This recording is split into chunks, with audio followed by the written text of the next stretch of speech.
City of Stevens Point Plan Commission meeting, recorded August 12, 2025. All right, it is 6 o'clock, so I'm going to start the meeting. We're going to start with roll call. Mayor Wiesa is excused. Alderperson Kneebone. Here. Commissioner Artson. Here. Commissioner Beacom. Here. Commissioner Muskowiak is excused. Commissioner Rice. Here. Commissioner Schuler. Here. All right. We have an absence of the chair tonight, and since the nomination of the official vice chair has not been approved by council yet until next week, we will still need to elect or nominate a temporary chair for this meeting. I'd like to nominate Alderperson Kneebone. Second. Good. All right, we have a first and a second for Alderperson Kneebone. Are there any other nominations? I was going to volunteer, but you beat me to it. What do you think, Jeff? I'll give you a shot. I can put you up there. Power move? One of these days. All right, going once, going twice. No other nominations. Alderperson Kneebone, you are this meeting's chair. Okay, so 6:01. Report of the January 7th, 2025 meeting of the Plan Commission. I believe that those were in the packets. Yeah, and just to clarify, these were intended to be on our meeting last week, or was it last week already? Last week. We did have some clerical errors, so we just asked that the commission hold off and that we'd bring back the official minutes at this special meeting. Move to approve as submitted. Second.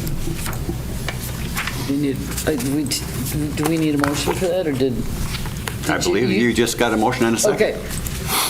Wasn't quite sure. Okay, so we got a motion from Shula and a second from Beacom. Second from Artson. Yep. Oh, from Artson, I'm sorry. Okay, so discussion? Anybody else? I won't worry about online at this point. Okay, we have a motion and a second. Those in favor would say aye. Aye. And opposed would be no. Ayes have it, motion carries, and that's approved. Number 2, review of comprehensive plan, Chapter 1, issues and opportunities, revisions and recommendation to Common Council. Who's going to go with that? We'll be passing it off to Sam right away. I appreciate all the comments we received after the agenda was published, and so Sam, I will let you take it from here. Sounds good. So I don't think everyone was here last time I was here. Sam Wessel, North Central Wisconsin Regional Planning Commission. Before we dive into the chapters themselves, I just want to quick hit the pause button and talk about process a little bit, because I think we've sort of drifted and I think there's some confusion, and I want to clarify that. So I was here at one initial kickoff meeting, and so before I met with you guys, just meeting with Jared and Chris, we sort of had this idea when we drafted the scope and the budget and everything that lots of the planning work had already been done with all these neighborhood level plans, and we just want to push them all into one place, make it accessible, make it efficient, and sort of at a higher level and not a crazy level of detail. I know if you would to just stack all those neighborhood plans together, it'd be quite lengthy. So that's sort of the goal of what this project is hoping to get at. Now, the feedback so far, I think the challenge for me, and I like being challenged, this isn't a complaint, is balancing. There's sort of, we want to stick to the facts and not go too far with sort of narrative stuff, but we also want the plan to be engaging and something that people will read and not just, something that sits on a shelf. So I think that's the one thing as a group I hope we can discuss a little more as we're discussing the edits. In general, yeah, we've got lots of good feedback so far with comments. A lot of the grammar, spelling, mechanical stuff, you can just email that to me, and if there's anything that I think might be controversial, I'll bring it back to you guys, but that will save us some time. And then regarding Chapter 1, the big question the last time was, why are our incomes lower? So we did some looking into another data source that shows people by where they work versus where they live, and so between that and census, we determined that based on the data we have, a lot of the incomes of the jobs within Stevens Point are higher relative to the surroundings, but then a lot of those incomes tend to leave at the end of the day on average, and more of the lower incomes live in Stevens Point, and that could be skewed by the college population and a few other factors. So I did put some of that language in there. So what I want to get us away from is ending up with draft after draft after draft and working on another comp plan that's kind of dragging on. You can tell everyone's exhausted. So I want to refine how we communicate with you guys so that we don't have too much back and forth. And I think we can go to the next slide because I have some of that. So after talking to staff, like I said, send the more minor edits to me and I'll incorporate them. And then what we're doing now is I'm giving them the draft first so they can sort of fact check a lot of stuff. So that takes a lot of the work out of it too for when we do get to meet. And then as you're reviewing it, we'll take any edits you have, but most of the comments I've had so far are not related necessarily to like the issues, the data, the goals and objectives and policies. It's been really heavy on sort of like the appearance and how it's written, and that's all fine too. But when we want to maximize our time in the limited meetings we have, I want to just keep our focus on sort of what are the big takeaways and the policies that come out of this plan.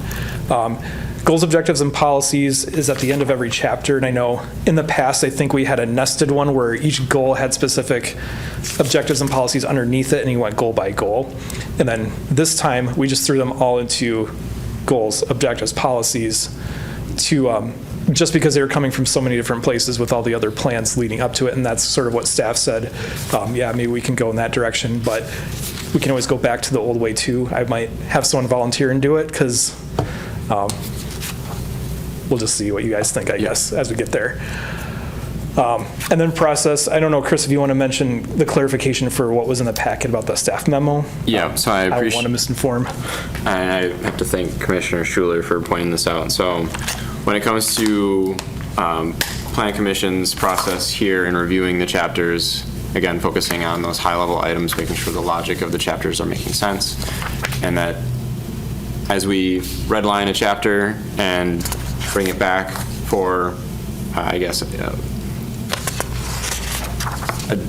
soft approval and recommendation to Common Council that it be placed on file for public review, essentially. And so with Chapter 1, that's essentially what we're looking for today, is that if Chapter 1 is at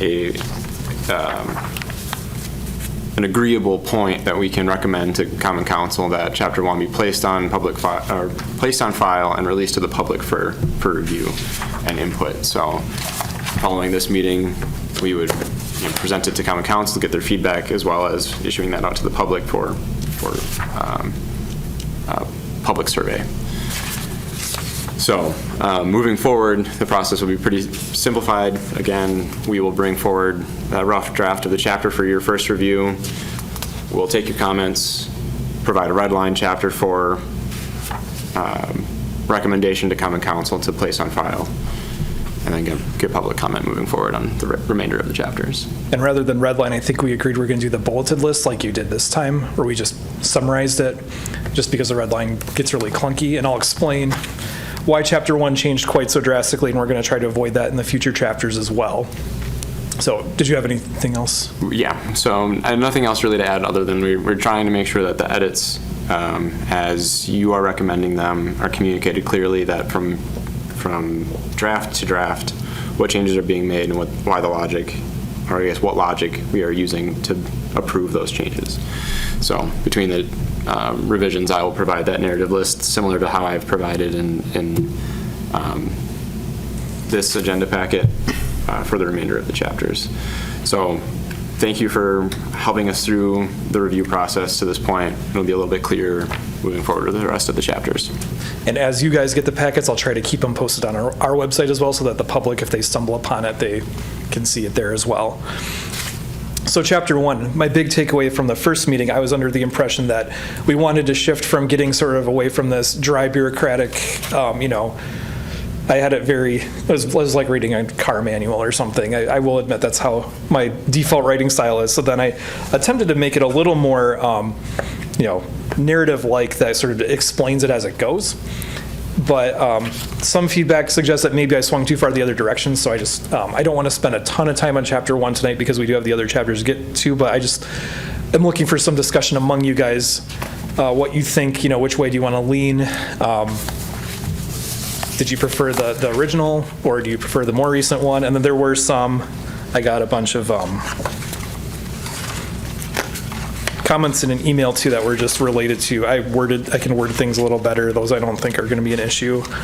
But yeah, I would encourage, I guess, discussion to start before we proceed, because once we get that nailed down, I think the rest of the chapters will be a lot easier to navigate.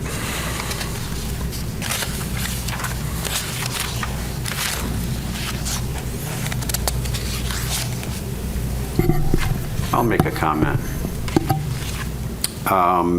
I think I liked a lot of what was in the first draft, the writing style, and my suggestions to date have been to reinsert a lot of the language that was in draft one that was taken out. I guess the first chapter in this case is a fairly unique chapter and kind of easy to just read and go through. When we start getting into the utility community facilities chapter and what is now the, well, it's called the natural ag and, cultural resources chapter. I'm finding, I think I explained this in an email to Chris at some point, that there's no one way to do this. There's no one format to follow. What I appreciated about the first one is it was fairly straightforward in following the different sections through based on what the requirements were in the statute, which haven't changed since we started doing this in 2000. And the subsequent versions of 1 and into 2 and 4 have been more like a conversational paragraph thing where you just have to call out, and there's, I guess we haven't had a chance to have a discussion on what level of detail is important. The utilities and community facilities chapter that exists is 45 pages long. The one that we're reviewing is 11 pages long. Mm-hmm. And I guess to meet the intent of the statute, I think there's got to be somewhere in between the level of detail, how it's called out, and the type of information. Well, I'll back up for a second. There were certain expectations when this was all done originally, right?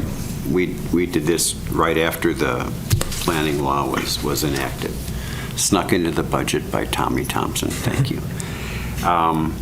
But anyway, there was a lot of emphasis on as much detail as possible to meet what was required at the state to be eligible for reimbursement. And they were very much taskmasters on how much information you included in the plan, and I think that led to a lot of the nth degree detail. At the same time, I look at the description of the, like the water system that is in the current draft and what was, and it's just a kind of like a casual conversational description of it, and I wonder how much detail is actually going to be necessary.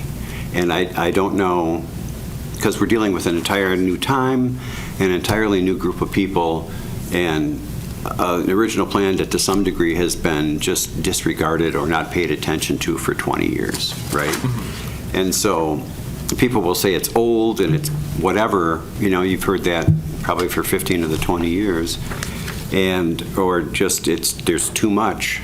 But at some point, there's statutory requirements, and then what is the city, and I look at the council for this, what does the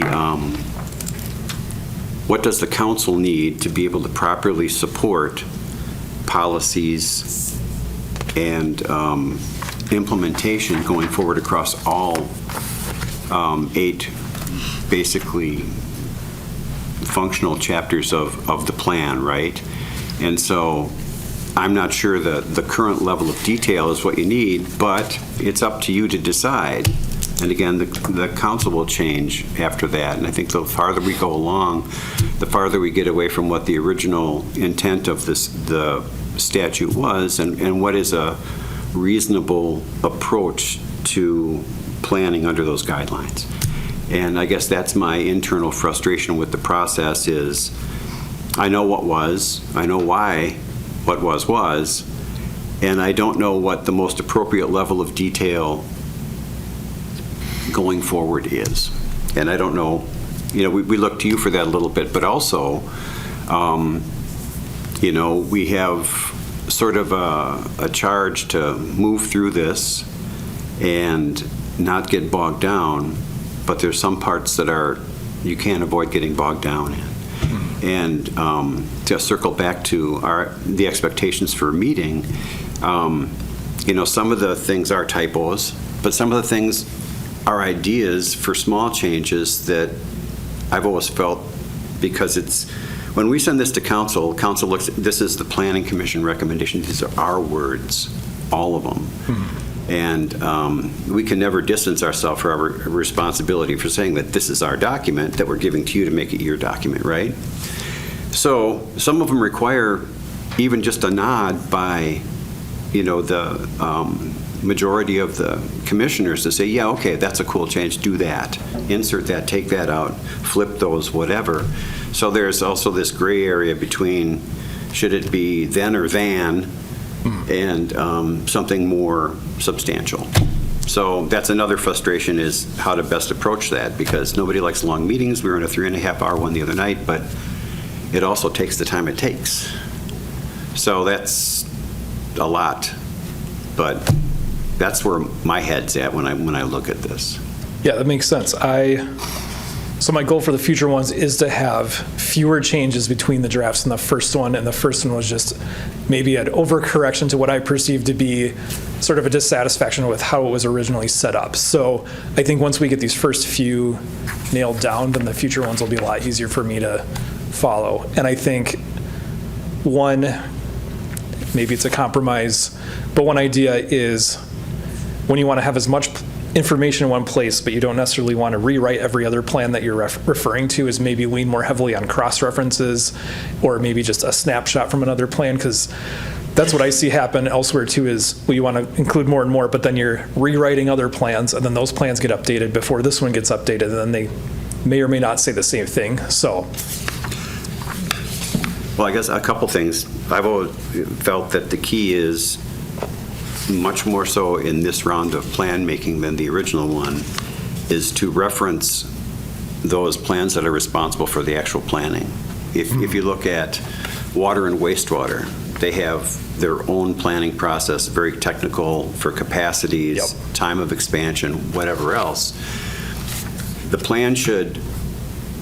comp plan should be able to reference, given the review of whatever the realistically concise amount of information is on that, to say, if you want more detail, well, basically it's going to say we need to support that department and that plan for moving forward, and it's the responsibility of the department head to please the council with their performance and whatever their review is of the planning and the implementation through capital works or projects or whatever.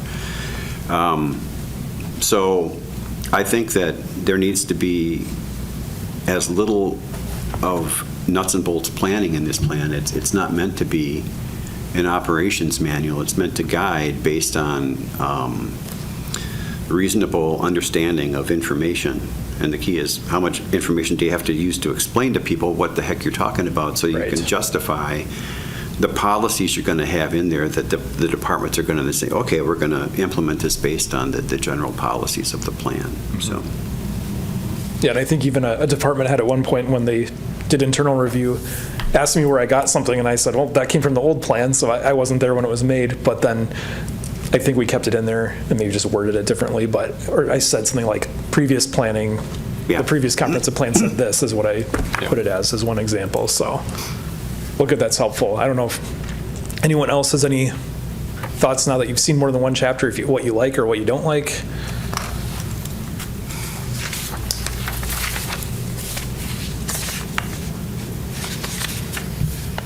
I guess just a question, other than policymakers, staff, who does read this? You're breaking my heart. And planning geeks. Who's going to take this off the shelf and read it? Yeah, so I think in the general public's perspective, it's not something they read for fun in their free time. It's more of say a rezoning comes up or a new facility of some kind is proposed. That's when it gets picked up, and it's usually the relevant information would get pulled and put into a staff memo in most cases. And I don't know if you have any other thoughts. Yeah, I think there's also I would say, a variety of community organizations that might refer to it for specifically larger capital projects. We've had folks, I guess, I won't limit it to just large capital projects. I'll even put that into some smaller, more grassroots community projects too. We've had groups of residents say, well, this seems to be in line with the comp plan. Does the staff agree? Can this be worked into a project? But with larger community organizations such as our Convention and Visitors Bureau, with our Portage County Business Council, and knowing where the community is headed towards, our economic development strategies helps guide those organizations as well. And outside developers would refer to this, if they're not from here, as this a document where they would trust they get a feel for investing dollars here? Well, I'll let Director Kivela chime in on that answer. I'll toss in on that. I mean, that's one of the reasons that was stated for why it was done in the first place. The coalition of people that came together in the late 90s to do this was nuts. You're talking about cats and dogs living together, Mass hysteria. Mass hysteria, yeah. And I guess the idealist would say that the comp plan should be there for anybody to hold the city accountable for why aren't they doing the things they said in their comp plan. I've always thought about that, and that's why it was always so unfortunate that municipalities never really used their plan out front as a driving force for how they implemented things or did things. And on the flip side, that any citizen should be able to take a look at it and go, okay, this is for a priority for you, allegedly. Why the heck aren't you doing it? Yeah. Or why are you taking that approach when your comp plan said this? That's why, the council and the plan commissioner are supposed to pay attention to the plan. And so the other side of that is, it shouldn't be on the shelf so much as it just exists in online, and people should reference it as often as they like to hold people accountable. So, again, the idealist version of it. It's a really good version. Stick with it. Yeah, poison apple, we're all asleep. We're just waiting for the developer's kiss, I guess. I don't know. But People also sometimes approach us if they're working on like a grant or something, say like, okay, well, this agency told me to look at the comp plan or whatever, where can I find the goals that whatever my project is supporting, and then they find it useful that way too. And I'll say, to that point and to the developer point, I feel as though it's more of a, no developer has taken this off the shelf and read through the whole thing and went, I want to go to Stephen's point. They more reference the bits and pieces that they need to accomplish, their objective and their goal. If they're applying for a grant, staff may guide them to certain sections in which could help them have a better argument towards that grant. Likelihood of somebody applying to that grant, reading through the whole thing, and then picking out the bits and pieces, probably less likely, although, again, to hold the city accountable, they maybe should. But maybe in a realistic answer, it's more guidance from staff and those who are most knowledgeable with it, pointing towards sections that which then developers or other stakeholders will, take bits and pieces of. And one last piece to kind of round this out. Increasingly, we are seeing from state organizations like WIDA, with an H and without an H, a requirement that projects need to match what's being presented in our city's comprehensive plan, and our comprehensive plan needs to be updated in order to be eligible for assistance for those programs. Most notably, WIDA's Vacancy to Vitality program, Restore Main Street program, and Infrastructure Access program. So there is also, to Jeff's comments earlier, qualifying for the financial assistance for writing it, that was one thing. But now development assistance funds are being tied up on requirements on the accuracy of the city's comprehensive plan and the, how up to date that plan is.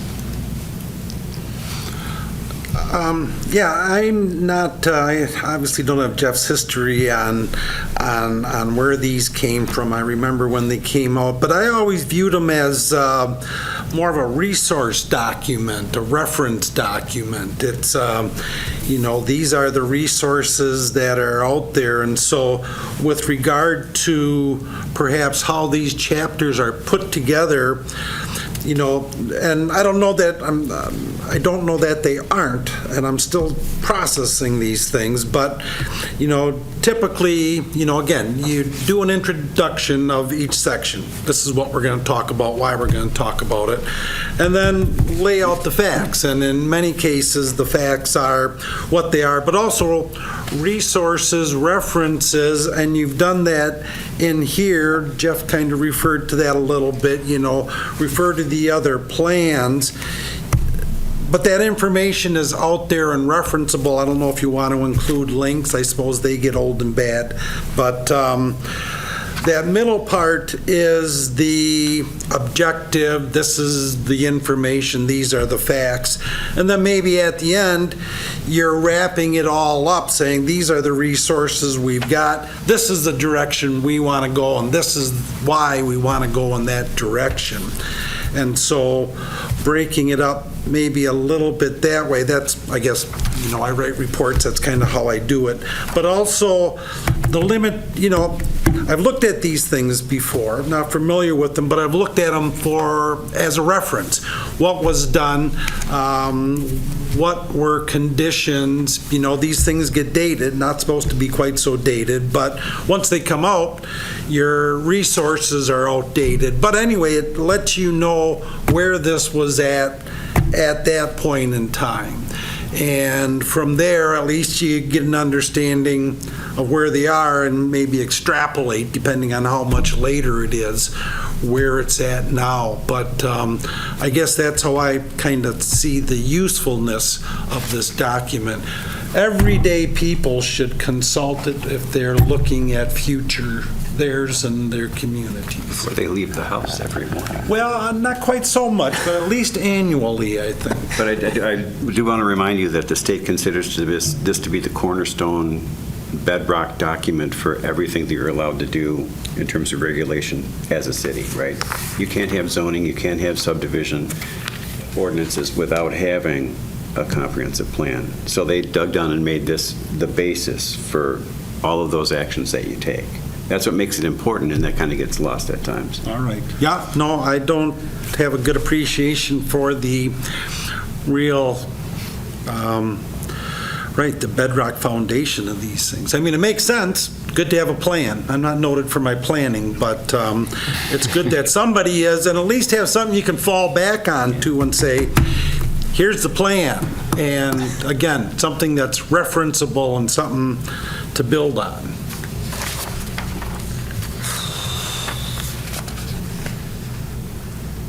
Anybody else? So, Well, I have a question. So I think going forward then, this is a meeting we should have had last time. I'm getting a lot of good feedback. So is there a strong preference one way or another? Because we discussed both approaches in the past. Do we want to keep it all facts, just straight up facts, nothing until you get to the end of the facts, and then we get into what does it all mean? Or do we want to go little by little and sort of summarize the facts as we go? Because I think that's what it really comes down to format-wise. And before you all answer that question, so, Pete, I appreciate you having the background of here's a report, here's the information. At the end of that chapter, here are the conclusions. And at our first discussion regarding Chapter 1, there was also, I guess, I wouldn't call it an alternative perspective, but Commissioner Miskowiak brought up, well, it's important to do three things: to explain the information, detail why it's important and why we should care about it. And so I think that was interpreted by me in trying to maybe direct more towards a narrative approach where we are explaining some of that information in lockstep with the chapter. So as we describe the demographics, we are including more information about the population trends and demographics as we go along. So we can move in either direction. I was taking that with I guess Commissioner Miskowiak's input very strongly, since it seemed like there was a lot of head nods and approvals of that.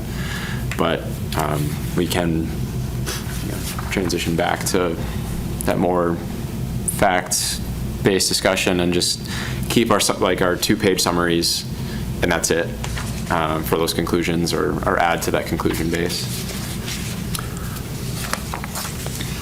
I prefer the one with the conclusions at the end.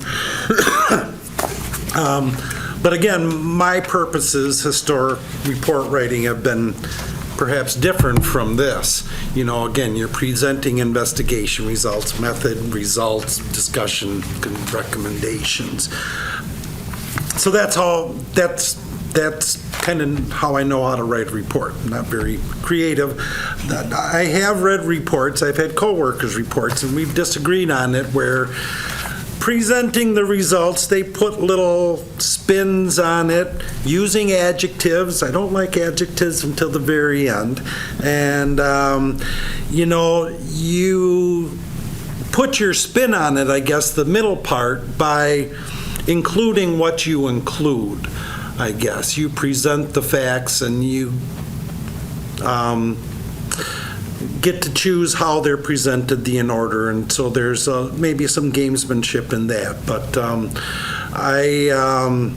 again, keep them guessing until the end, maybe a little bit, but that's where you're opening up the chapter and saying, this is what we're going to talk about, this is why it's going to be important, these are the resources we're going to present, and at the end we're going to tell you why we think this is the way to go. I have no idea how to do that in this type of format, but that's my thought, and not necessarily wedded to it for this, but my suggestions anyway. If you did, I'm looking at a little bit on Chapter 2, just because it's more written in there's not a lot of detail with charts and tables and things. If we did the natural resources and then the agricultural resources and the cultural resources, if each one had a little summary, then at the end, the goals would be how to incorporate the natural with the cultural, and how do we bring these separate goals together in a larger format. Does that make sense? Like, natural resources may say, these are the wetlands in the city. Well, then you look at agricultural and say this was where the farmland is and where there are opportunities for agriculture, gardens, whatever in the city. And then these are kind of the cultural resources. So how do we bring in, how do we link the cultural with the natural? In a kind of an overarching set of goals, linking the individual, that may be way out.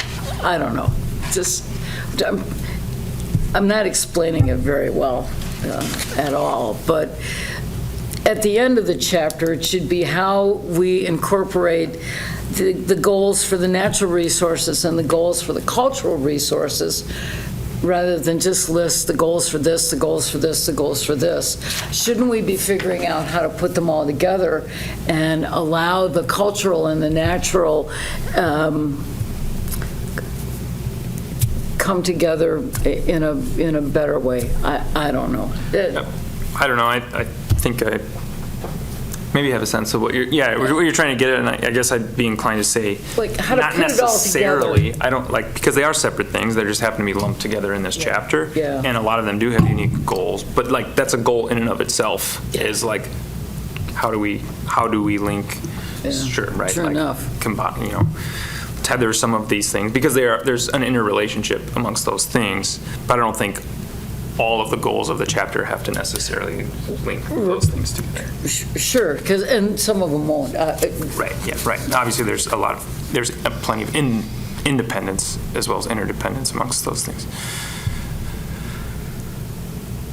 Good, Matt?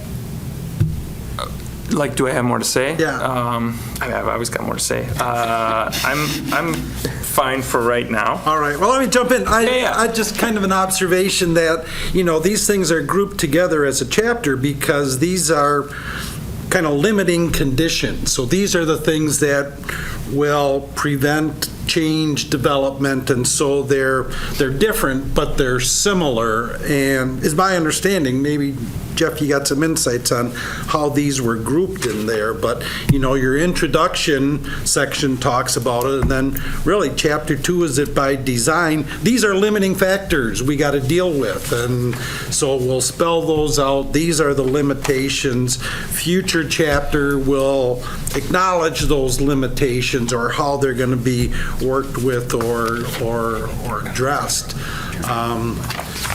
I didn't think about that before until Mary just commented on it, so. I think to answer your question, it was probably a group Getting think back fever in a dream. second here. And historical, planning has been around for a long time. You can go back to 1965 and the urban general plan or whatever it was, city general plan.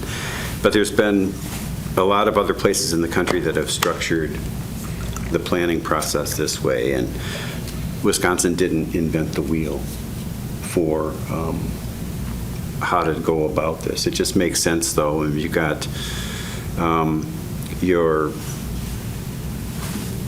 way you just described it, right? These are the things that are important, natural, and perhaps constraining, and the cultural resources has always been sort of the tag on to the two more logically related ones, right? Ag preservation and natural resource conservation, they kind of naturally go together. And poor cultural resources, I don't think anybody ever really knew what to do with it, and that was one of the drawbacks from the first plan, is it really was thin. Just to answer your question, in my heart, my suggestion would be to swap out the new chapter 2 with the old chapter 2. I'd be happy as a clam. But I'm willing to work with you. I know that's really not kind of what we can do, but I understand you're trying to figure out what type of writing style, which gets back to what's a realistic or a reasonable amount of detail to put in, right? Mm-hmm. And how do you display it? Do you make people search through a paragraph and glean what they're going to glean, or do you call it out in a bullet point or some other differentiated format? So I was just wondering, why does the RPC go NARC instead of ANRC like the statute says, and this is chapter 2 instead of chapter 5 like the statute says? Yes, so we're still on the slide for the first chapter, and I do have more slides about the 2 and 4 that we're going to get to also. So I forget what I all have in there off the top of my head, but I was going to touch on that. So, and that is another preference thing that we can switch around. So state statute has the chapters in a certain order. Mm-hmm. We've, for whatever reason, this predates me. I think it might be a Dennis thing. I think it's Dennis. Yeah. We have always had our chapters in a different order, which you can see on the very first page of the first chapter. We can do it either way. That's a preference thing that you can vote on if you want to do it the other way. I think the benefit of the way we do it is that you cover the topics in an order where the ones that have a lot of overlap, you're kind of reviewing them in similar meetings, and then you get into a different, just sort of the progression of it, but it's really not a big deal either way.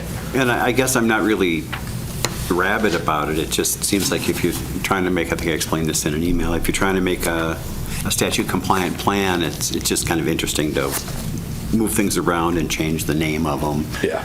But again, that's not something that really matters. It's the content that matters, and I guess we can put it with whatever order we want. It's just.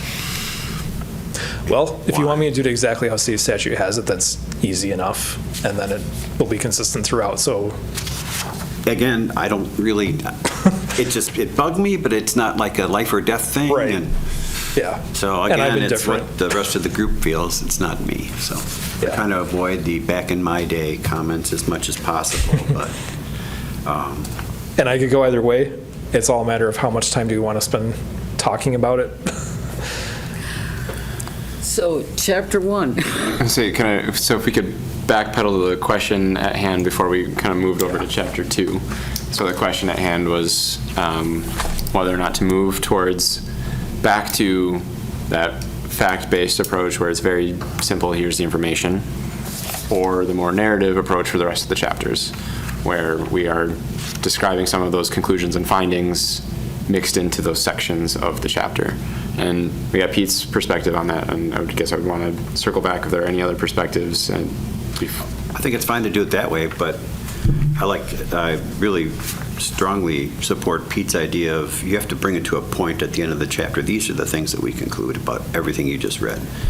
And ideally, that's what then allows you to structure your goals, objectives, and policies to address the conclusions, the concerns, the issues, whatever you want to call them. Thank you. It's really straightforward. Yep. To some people. So in summary, from my perspective on what do I need to do, I would say option A, I go back to the old structure of how we had it, but I keep all those sort of like word edits that we have talked about. And like you mentioned, the color scheme is hard if you print it out and the little things, here and there that I've collected since then.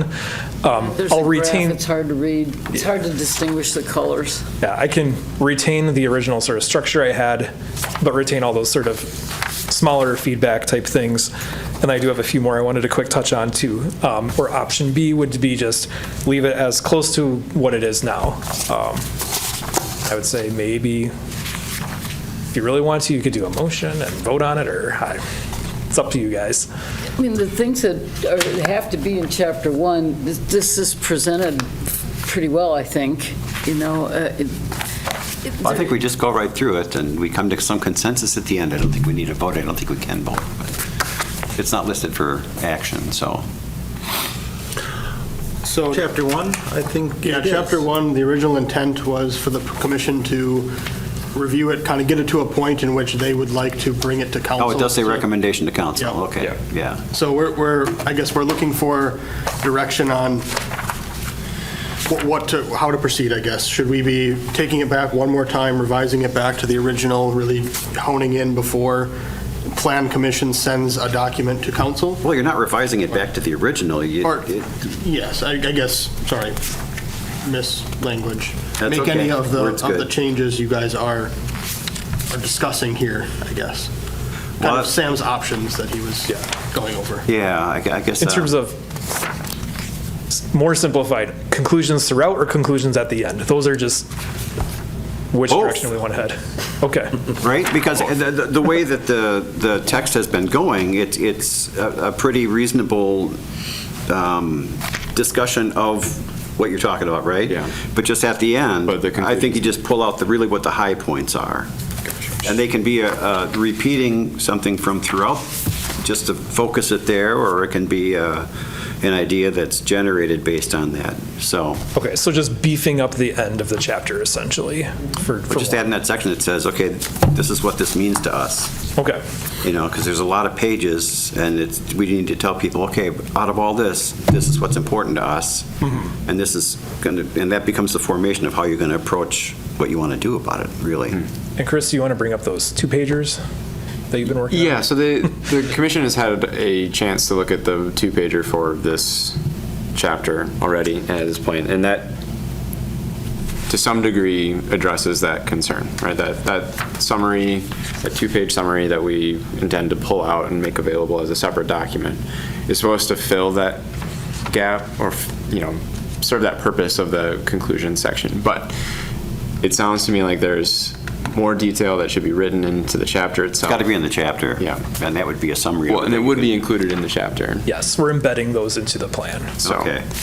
Looking forward to it. Okay. And we'll judge you harshly afterwards. Thank you. You're welcome. So then on chapter 1, I just wanted to bring up, I just had a few quick questions because I got a lot of sort of spelling, grammar, mechanical ones, all really good edits. The ones that I had a question on was really minor. Page 10, Equity, Diversity, and Inclusion. We had the county's Diversity Affairs Committee at the end of that sentence, but then someone mentioned that committee went away, so it took it off. But it's kind of weird to just leave it at with the county. Yeah, so I highlighted that as well, and thanks, Jeff, for pointing that out. So there is sort of I guess, I wouldn't call it a moratorium on that committee. It's been disbanded. And so I feel like some discussion with Ray Reeser should be had before. Well, if you want to, talk about bringing it back, but at the end of the day, I came around to this, I think I made one of the early suggestions to maybe modify the sentence, which was wrong. You're quoting what was in the actual strategic plan, and if it said that, then it just reverted to the original quote from the strategic plan that talks about the committee that no longer exists, because the reference in the document is to that older plan while there still was that committee. So while intuitively it's like, well, they don't do that, well, that's what the plan said. Okay. I guess that gives the direction that, well, it described ways that the city should move forward with regard to diversity and those issues. So my recommendation would be to just restore the original text on that line. Okay, yep, that's easy. Do you want me to make a note that it no longer exists, or just forget any additional, just go back to what it was? Yeah, it's just whatever that original quote was. Okay. So then there was a concern on page 7 that timeline would get too lengthy by the end of this, and it might be better off as an appendix. It's going to be like 4 pages long. 4 pages? Well, if you record every action that's taken as a part, if you look at what the actions are in there now and what's going to happen over the next 2 years, that's going to be quite lengthy. And is inch space best served by having that in the document or as an appendix? So with stuff like this, anytime I have something that really affects, like, shoving everything over a few pages or whatever, I think, how about we just wait until the end and then make the call after we see it? And I'll just keep that in my notes. You can gladly repaginate the entire document based on removing that table, but that's okay. Yeah, I'll keep a note on there so we can just revisit it at the end, decide where it looks better once we see. And then also just maybe adding some process to there. And again, that'll be easier when we look back at what we did. We're keeping notes as we go. So I'll beef up just a description of how we did the process, especially now after tonight's discussion that sort of clarified our process. All right, and then finally, page 13, basically that entire second paragraph except for the first sentence, there's a suggestion to change it back to the former. It's kind of lengthy. I can read it if you'd like. So it's basically the current, how it's written, is talking about the attractiveness of Wisconsin despite, these projections that suggest we might lose a lot of people. There's a lot going for us that we should capitalize on. How I had it worded formerly kind of gets at the same thing. It's just in different wording, so. Are we talking about the paragraph underneath table 2? Yes. Because I think you said page 13 before. Oh, I'm looking at the packet page. It'd be it's Page comp 9. plan, page 9, yes. If you want, I wrote it down so I can just read it off if you like. Please do.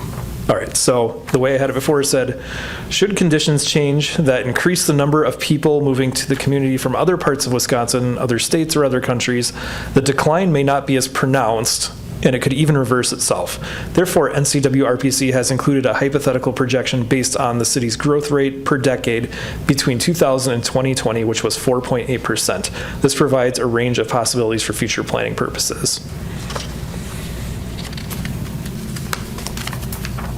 I like it. I think it's a little more factual, whereas like the way I have it currently written, when I talk about getting mortgages and insurance in hazard-prone areas, that's kind of going off script maybe a little bit for a chapter 1. Yeah, and I think that the first paragraph above the tables, they sort of introduce those general concepts that this paragraph sort of just, it becomes the reasoning for why. And I like to have in the end the RPC reference in there so that people can say, okay, it was the RPC that brought this in for those reasons, and that really made good sense to me.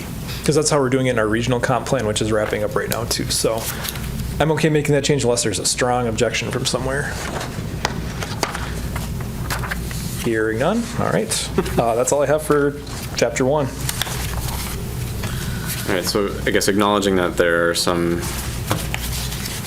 additions and changes to be made, so look to our chair and director on whether or not making a recommendation to bring this before common council for their review to place it on file, or wait until those changes are made and approved, or I guess reviewed by this body. Well, I think, sorry to talk all the time, but it's going to be fine to recommend it subject to those changes. And I guess one thing I wanted to get back to, in my understanding of my role as the commissioner, we're creating a document that are going to be our words. Mm-hmm. And so when we get a draft, technically that draft should be locked and not changed unless there's a formal action taken by the commission when they discuss it. And so that's where some of the confusion came in between drafts 1 and 2, because stuff really changed. And we hadn't really talked about it or asked for any of the changes. So I think my perspective on it is, once a draft is issued, that's the draft until somebody up here changes it. So there shouldn't be anything changed. And I'm not saying this in a negative way. I'm just saying that, to me, I think it works best if we can count on the fact that from draft to draft, it's exactly the same except what we asked to be changed. And at the meeting, like I think I've said previously, if you guys have a genius idea of why it should change, we would talk about it and say, oh, yes, please do that. Mm-hmm. But shouldn't be done without our understanding of it in between, because that just, then you wonder, gosh, what else has changed? Right. You know, I have a little example later on about something that went first draft, second draft, third draft different, and I don't know if we ever talked about it. So. Got it. So I do want to acknowledge, too, before I forget, so Lynn Markham, who's in the audience, had some comments for me, too, for Chapter 1. It was just, I had the wrong spelling of Menominee. I had it like the city of Menominee with an IE, and it's an EE, so you'll see, you might not catch those little things from draft to draft, but I agree that the big stuff, or the substance, when that changes, that makes my life easier, too, when we list them off. A couple comments. Am I allowed? Sure. Okay. I appreciate your generosity. You're so welcome. If we look at page 6, Packet or tonight's draft, in that paragraph it says that draft reports for planning activities in Gerke, Washington, East Side, and Southeast McDill. I would say after Southeast/McDill, insert either neighborhoods or planning areas. Yep. I think we'll go with planning areas based on the feedback we've had from residents. Yeah, I like that idea. If we go to page 7, last paragraph, last line, it says, used for topics not covered by census are cited accordingly, such as population projections. And we talked about this before, adding and estimates. As it turns out, the document does use DOA estimates in it on page 8 and maybe someplace else too. So please, after projections, add the words and estimates. Got it. I have these written in my notes, too, so. Okay. Yeah, thriving is Yeah. not a synonym for growing. That's one of Pete's adjectives, man. I'm not touching that with a 10-foot pole. So Between a projection and an estimate. You're kidding. Not really. Oh, I'm sorry. So, instead of saying which is measured in Table 1, we could say just period, the city's population is in Table 1 or whatever, or something. whatever you like, but I was curious if you could describe thriving, it might be worth putting in there. I think Especially with the downward trend of the population, it seemed I had a counterintuitive meaning for Yeah. So you don't want to keep the word thriving, or you want to parcel it out? Go with God. You know, again, it's not anything to really fight about, but Okay. it's just one of those things that. If it adds clarity, I think I was just spending some time reflecting on your comment on defining a thriving population. I just defined it as stable and growing across a variety of age ranges. And is that reflected in the table? well, it is I would say it is a goal for the community to have a thriving population is important. Okay. Yeah, I'll split those sentences apart. Yeah. Okay. Page 9, first paragraph, first sentence, DOA projects population estimates. The DOA creates both projections and estimates, so it's like a mix of terms that in their context is not right. Better to say DOA creates population projections. Yep, I agree with that. Oh, just probably one of the nitpicky points, but on page 13, education, second paragraph, line 4, I guess make sure that the abbreviations for UW and MSTC have been properly introduced and then used consistently throughout the chapter and the entire document, because it kind of swings back and forth in spots. It does. That's one of those, like the figures and table of references too, where at the end I just go back and do it all because stuff shifts around and you always have to go back and do it anyway. So yeah, that's on my final to-do list. And my last one is page 14, employment, first paragraph, line 8. There's a phrase in there that says, that followed the Great Recession of the 2000s. Draft 1 used that language. Draft 2 changed it to of the late 2000s, and Draft 3 reverted back to of the 2000s. And I don't know if we ever talked about it. And I was suggesting that if you just keep late in there. Yep. I appreciate that.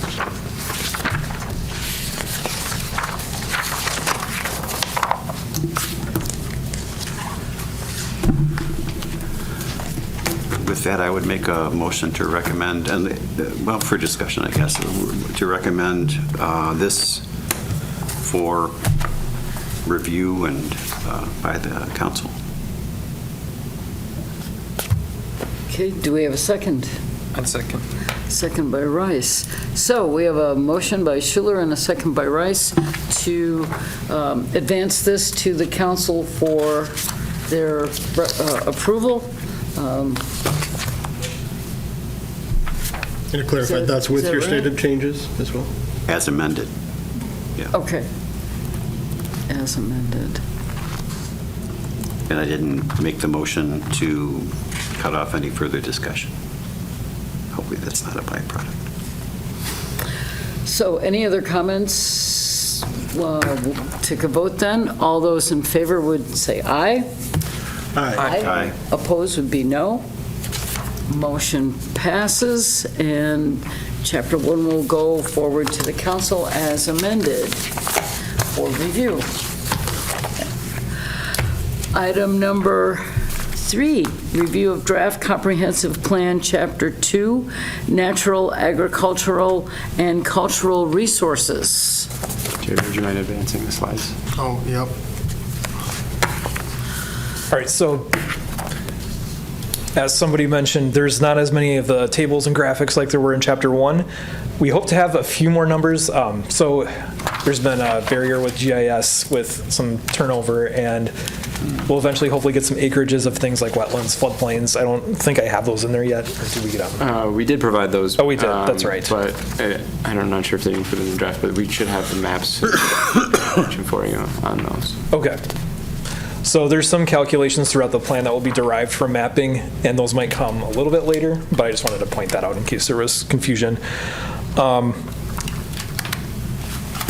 didn't receive any public comments other than from Lynn, once again, who did a great job of just clarifying a lot of things and, updating a report here or there, so we can get into those in a bit.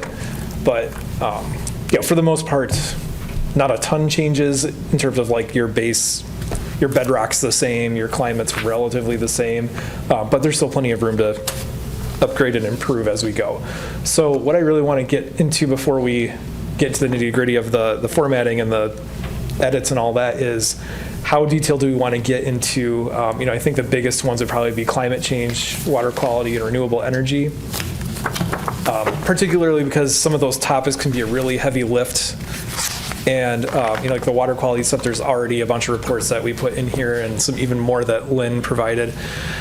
So I don't know if you want to go one by one with like, how detailed do we get with climate change? A lot of people who want to get detailed do a climate action plan instead of doing it in their comprehensive plan, but you could put a recommendation saying, or a goal, explore doing a climate action plan if there's that much passion behind that topic.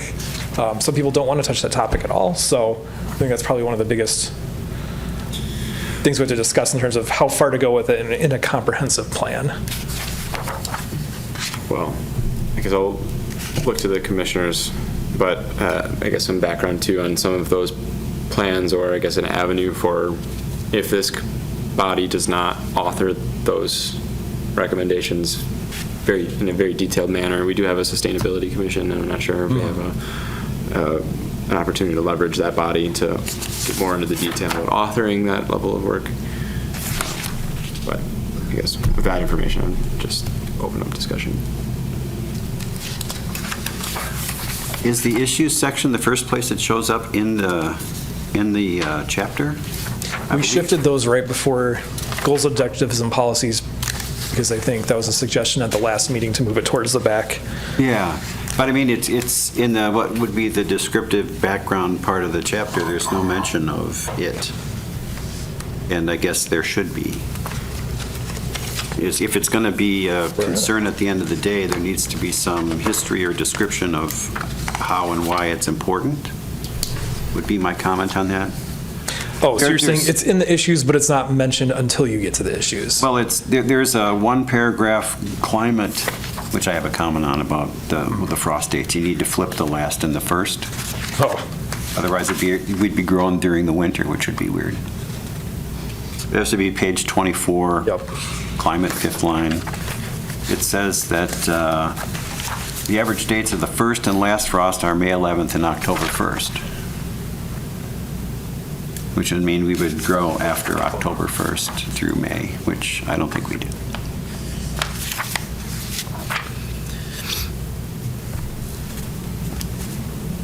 Are you Got it. All right. suggesting, Jeff, that, I mean, there's kind of at least a brief reference to how changing weather climate patterns is relevant to kind of each of these subsections? Well, I guess the climate section only talks about basic climate statistics, right? Right. It doesn't really get into how the city is being impacted by shifts in climate weather over time, right? And I think there needs to be, as a foundation for you wanting to do something, otherwise it's the whim that would say, okay, we're going to do something about climate change, but we need to find a way to talk about it within the document. Yeah, that's what I wanted to get sort of more direction on before I went down there, just because of the range of ways that could end up. So I want to make sure Yeah. And like we talked about, the city has taken steps toward acknowledging the need to be proactive and mindful about it, right? Through sustainability and onward through that. And I guess having a recent coming to the city to be a part of the organization, I don't know what type of follow-up or what additional discussions there have been about. I think I've seen reference to like energy audits or looking at fleet decisions based on energy and sustainability, right? So we need to establish in the plan that there's a track record of being concerned about it, taking action on it, and how we might need to take additional or different actions in the future. I think that's where that probably should go. And I think I have to also acknowledge an omission too on the path to a sustainable point, which it kind of documents a lot of our climate resilience and climate change, I guess. So that gets our down, efforts. that gets down to the question then of, with parallel planning and discussion going on, how do you bring that without being redundant into the document like this? Yeah. Where this is supposed to be like the mothership for your thinking on the topic that supports what's independently going on. That's kind of I guess the tension of how much detail to include and how, right? Do you guys have like a resolution or something you've signed that makes a statement about the topic? Sometimes you run into that too. Or maybe even just the resolution to create that committee. Sometimes there's language in there that is useful to sort of get more background in. I'm not familiar with one on file, but I'll check in with the clerk on, resolutions. Yeah, because I know Wausau is very resolution heavy with. Yeah. Sure, for the carbon neutral by 2040, right? That was the most recent one. But I wonder if there's something that predates that resolution that is maybe a little more broad sweeping on sustainability or. Well, that likely was an additional step on a path that's been walked for a while, at least since 2008, so. I'm more referring to the most recent resolution, but. So I think, go ahead. Go ahead. I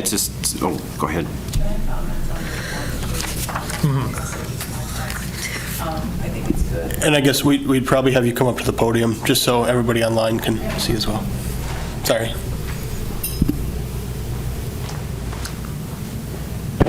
Lynn Markham, 302 Georgia Street North. Like Jeff said, clearly the city has been doing things for quite some time related to that.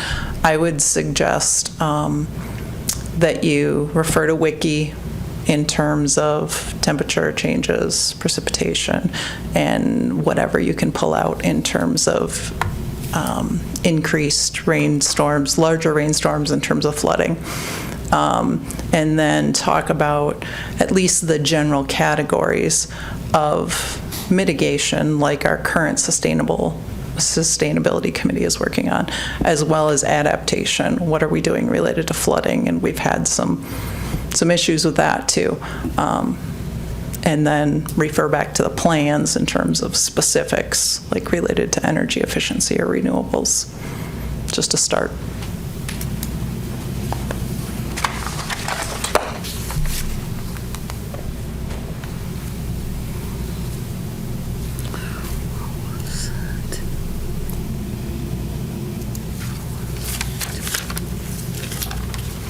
So if anyone can think of anything else that we're missing tonight in terms of efforts the city has done or the committee has done, just email them to Chris or myself. So, but if everyone's okay with that approach, just to restate, so Wiki, that's the statewide climate report that has a lot of the work done for us, so we don't have to do a huge research project on our own.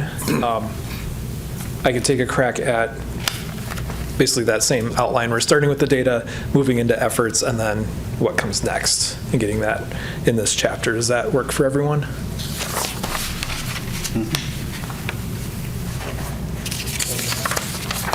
I'm sorry? Head nods, I think. Yep, I heard head nods. Cool. It's like maracas going off. Or is there an opportunity to offer comments on Chapter 2? That's where we are now, right? Yeah, Chapter 2 review. I just have a few things I could point out. If I look at page 22 of the document, a common mistake that's made, but Jeff mentioned MSTC and UWSP. You have Natural Resource Conservation Service. It's resources. Yep. And then you've got that some places correct, some not. You catch that at the end of the document. If you look at same thing, page 28, under forests, it says there are no federal, state, or county forests within the city limits, nor are there any known managed forest law privately owned lands. You don't define what MFL is until later, and that is unique to Wisconsin. Only we have MFL.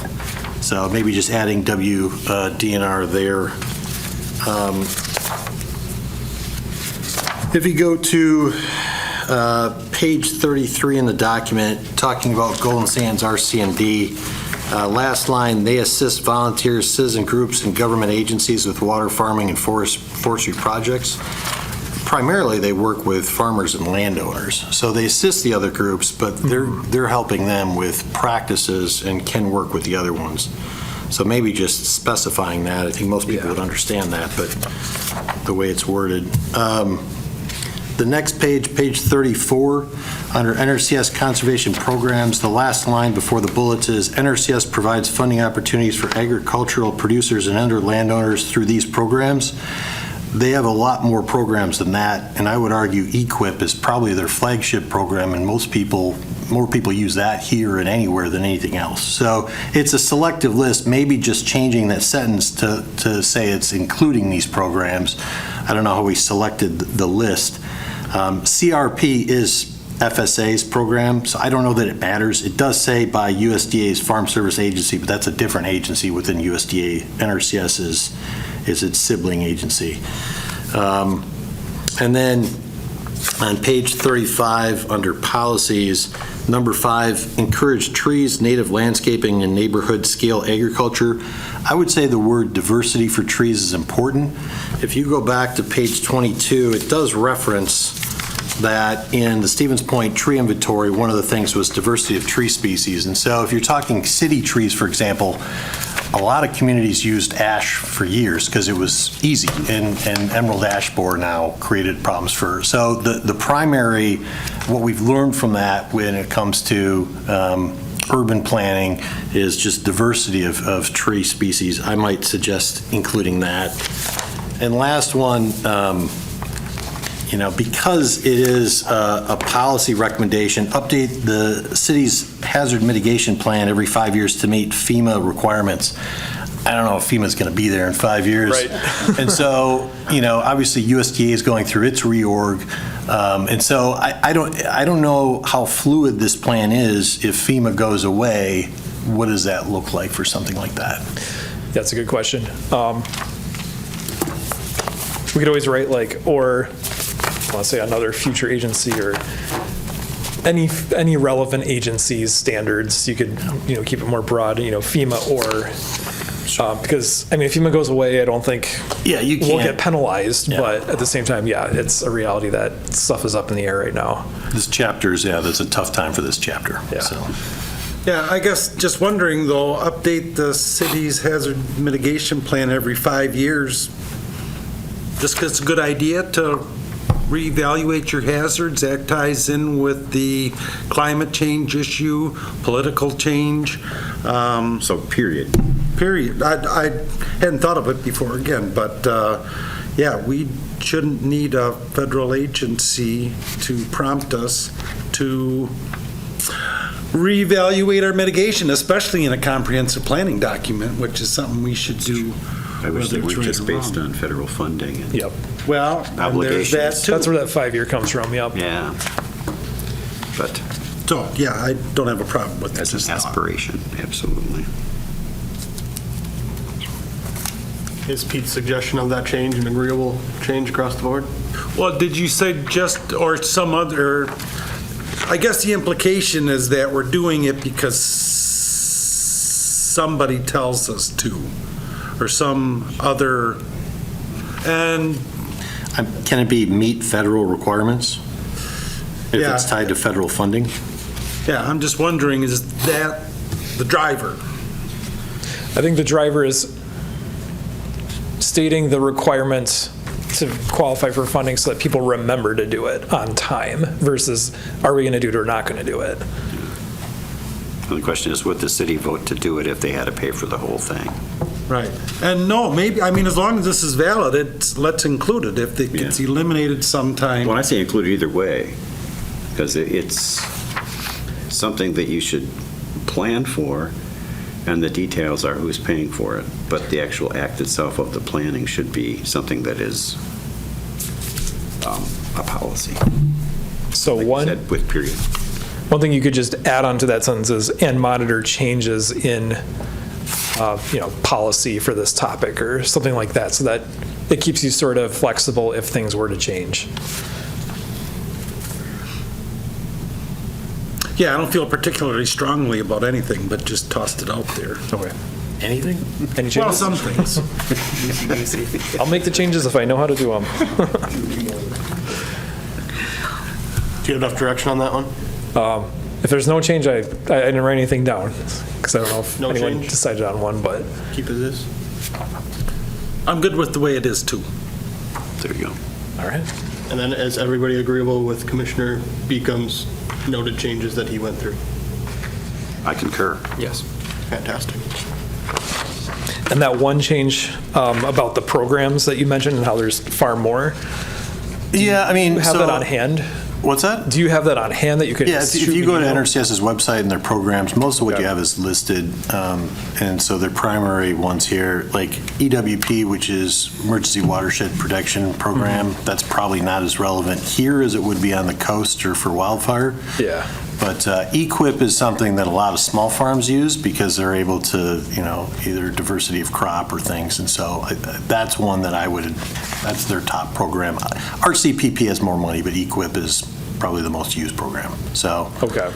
but maybe just changing the sentence to say, here's a, programs including those listed here. Or add a link for NRCS and don't have any listed. Well, I've done- NRCS is here yeah. in 5 years, so. I've done links in the past, and it's amazing how quickly some of them can. Yeah. So I have shied It'll away give from that, people a but- direction to go find if they can find an unbroken link, because it's not necessarily part of the city's planning to acknowledge those programs. So if there's a question of where do you draw the line, then just not listing any of them, and if people are interested, they can go, because the text itself talks about what their sort of their mission is, right? And the mission is then implemented through the various programs, but Yeah. that's not a key point for the city's plan for how the NRCS programming works. I guess it would be my take on it. So do we want to just say, see the website for more information and not necessarily include a hyperlink in case it changes, or? Yeah. Okay. And the one reason that list might be short is I tend to, when we're doing a city and, there's not tons and tons of ag land, if any, at Right. least traditional, large-scale stuff, I tend to just weed out the stuff that's most relevant to the city, but. Well, and you mentioned in there as far as easements, and so ASAP is an example, it's a Right. tool. So for some of the things that are mentioned for priorities or objectives, some of those programs specifically can help achieve that, but it may just be better to say that there are programs. FSA really only has CRP and CREP, so I don't know if it's worth noting both NRCS and FSA have programs to help, but primarily it's going to be NRCS. Okay, so what I'm hearing is I should say, including these programs, see the website for more, and just leaving it, that would probably be the easiest. Well, which of these programs would be applicable to the city situation? I guess I'm thinking that not many of them. I don't think too many homeowners are going to participate in the EQIP program, and not too much CRP land in downtown Stevens Point. So I'm not sure which one of, maybe list the ones that may specifically apply to. Most of those have situation. acreage requirements, so EQIP is 10 acres, a lot of them are. So that just kind of goes back to the point of, there's no need to list them, except I could say if they would apply to city situations. Otherwise, just say, yep, they're out there.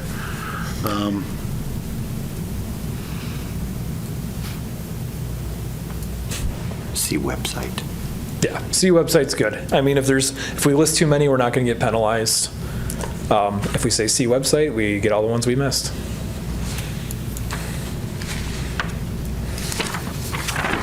I guess I have some maybe higher level, broader stroke comments, so I apologize if this is just way out of left field. I generally find the kind of the presentation very logical. I think I'm finding in like the inventory and trends section for a bunch of these sub-components that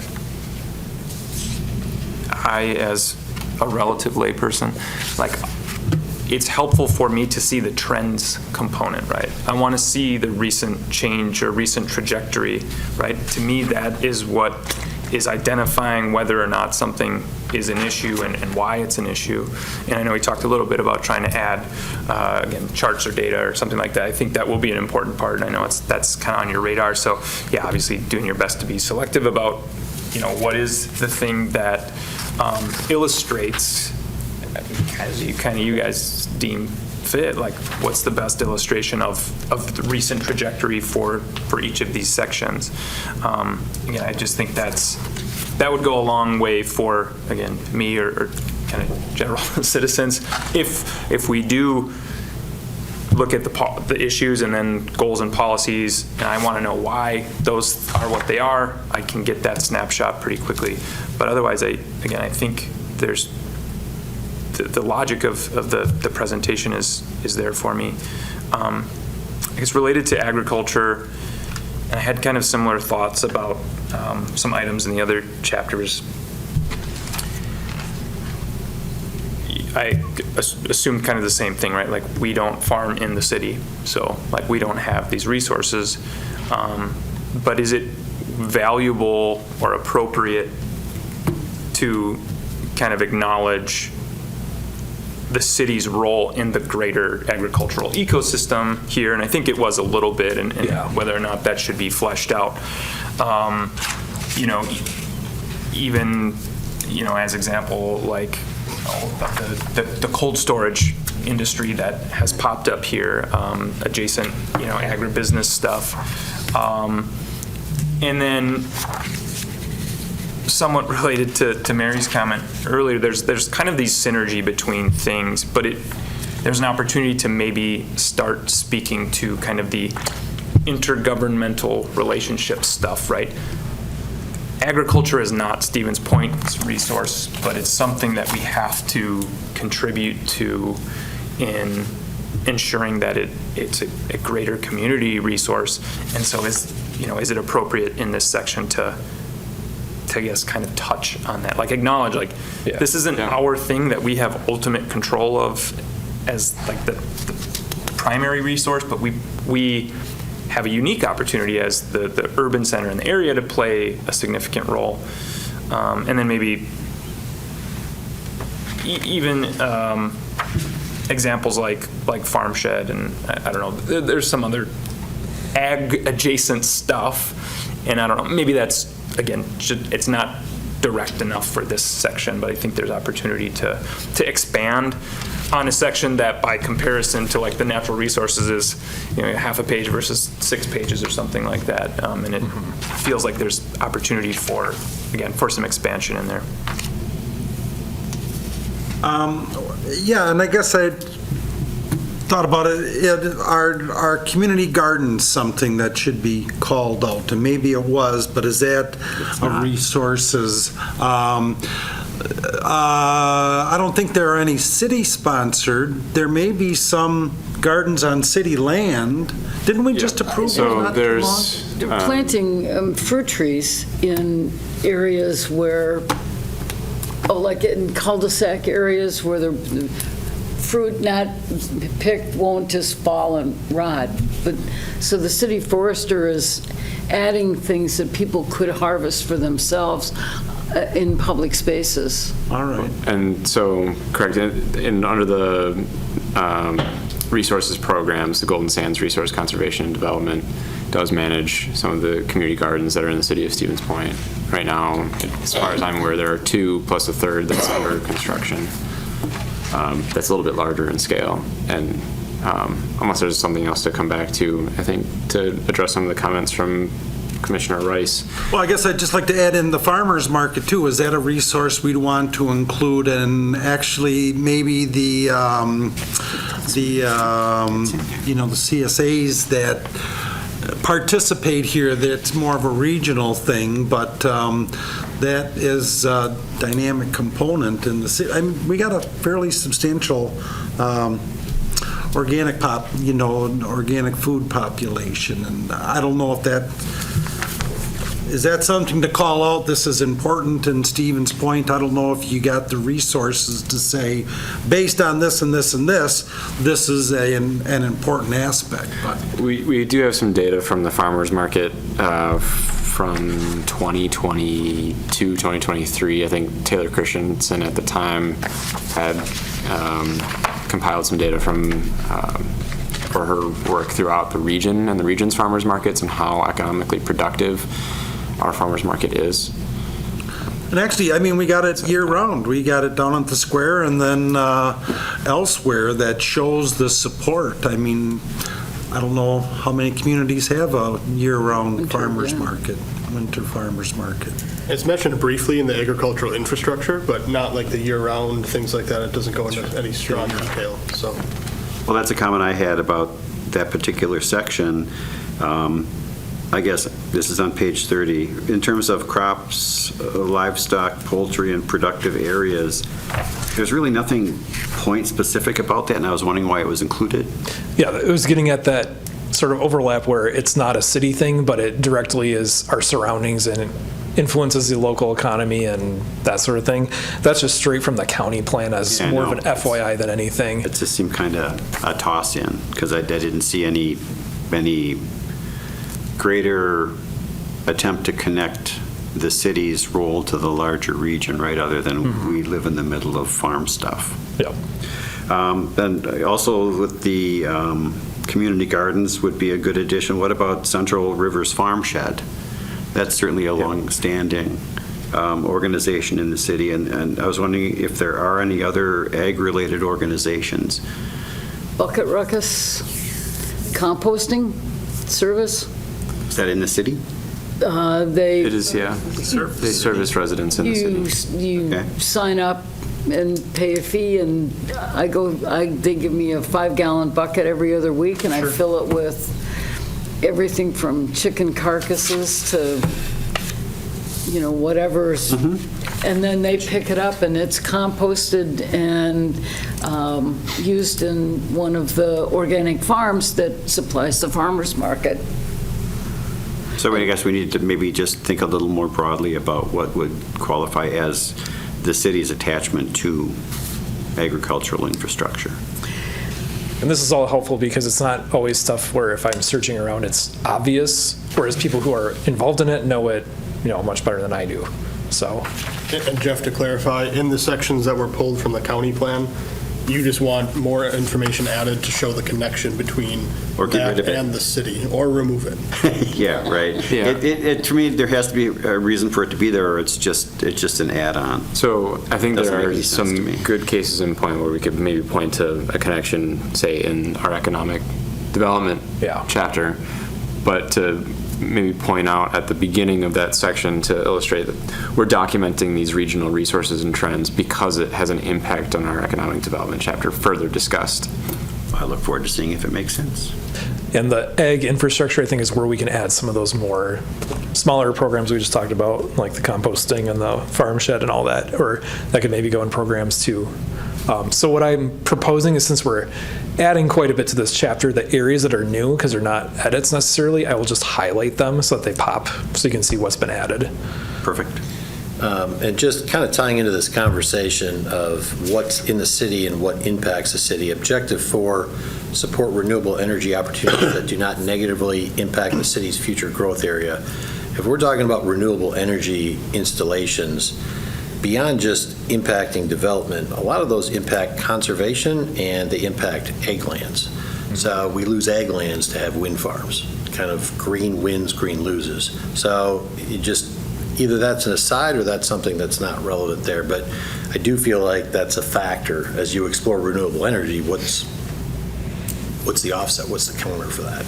Yeah, and that's why on the slide, it's like, is it best in chapter 2 or utility community facilities or land use? Because if the land use in particular, it's going to eat up a ton of land for the large scale stuff. So how much and where do we want to discuss it? That's kind of my big question. And there might be people who are super into the small scale stuff on their own home, but not necessarily want to live next to, and then it's approved at the state level and we don't have much of a say, so. One thing that I found useful about the original chapter was how it used the description and discussion of natural resources to then use that to talk about where development possibilities were. I think it's one of the places that set the stage for what areas would the city likely grow in based on either physical constraints or lack of them, right? And that was, I think, an important thing to draw from the section, because it's the basis for what the city, how they want to move forward with conservation or protection, and also what areas could be impacted by development and where development should be directed away from the sensitive areas, that type of thing. So I think that's an important piece to maintain in the chapter somehow. Yep.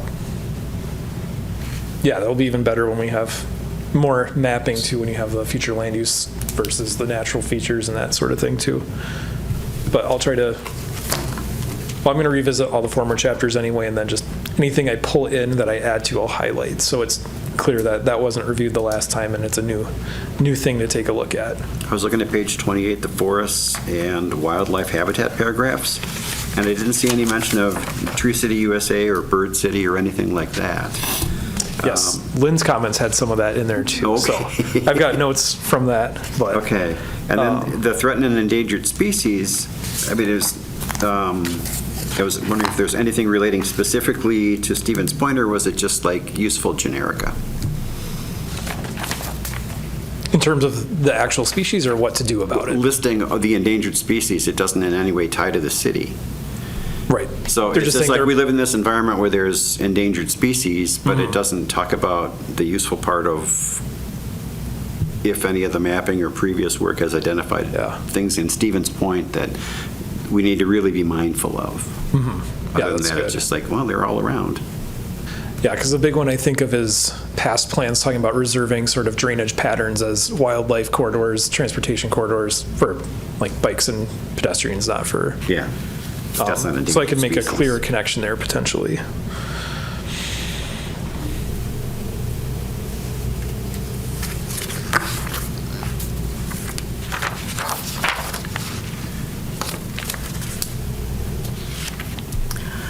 I don't know if you guys agree, but I really like maps. I do too. And, there mentions the, let's see, central sand plains, the central sand hills, and the forest transition, those zones are in the county. I'd like to see a little map that shows that, or a map that shows the old glacial lake, Wisconsin, and why we have so much sand in my backyard and didn't have to keep watering all the time. There's another one too, and maybe ties back to climate, is that according to UW-Madison, the tension zone is moving. Maybe we show, and then this is an indication of how habitat agriculture, things may change because of a warming climate. And if you see a graphic about that, I think it brings it home really well. So, plus, it kind of breaks up all the text. You get a little nice map in there. So those were just some things. Like, where's the Johnstown Terminal Moraine? Let's put that on a little map, because you mentioned it and it gets me curious. Where is that in the, in relation to the city? So At East on 10, it's that ridge. things like that, some were appropriate, some nice little maps that might show prior and now and how much things have changed over time. Yeah, I think that's doable. If anything, we can just point to where they are on the DNR's website. But Sure. we can probably come up with something that has some of those surface features on it.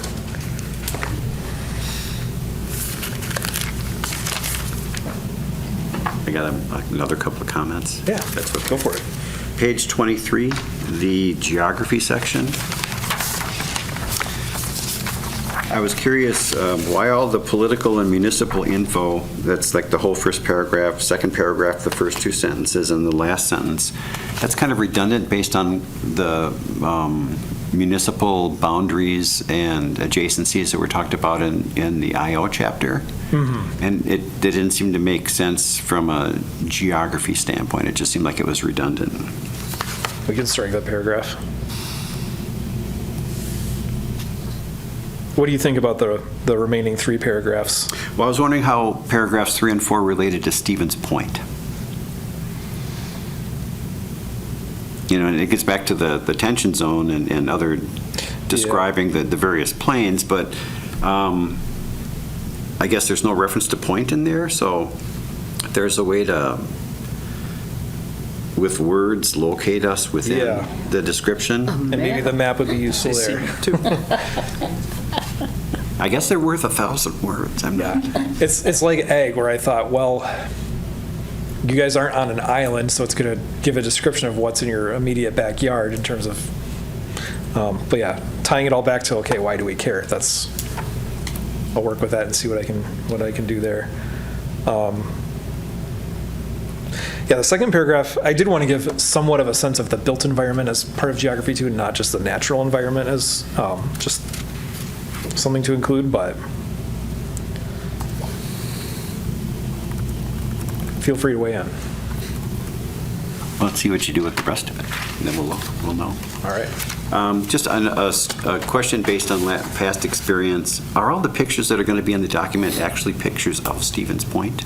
Because people get pretty So I have some about that. Yeah, I've got some placeholders in there from the Portage County Comp Plan. Okay. But I would encourage people to send me pictures if you've got them, because it's nice to really show off if people have some really high quality ones, and then it's more We have a very lovely media team that would be happy to shoot some perfect, photos. because then it's more personalized and more, doesn't look like you just went to stockphoto.com or whatever. Yeah, that's not a very popular. I made that up. I don't even know if that exists.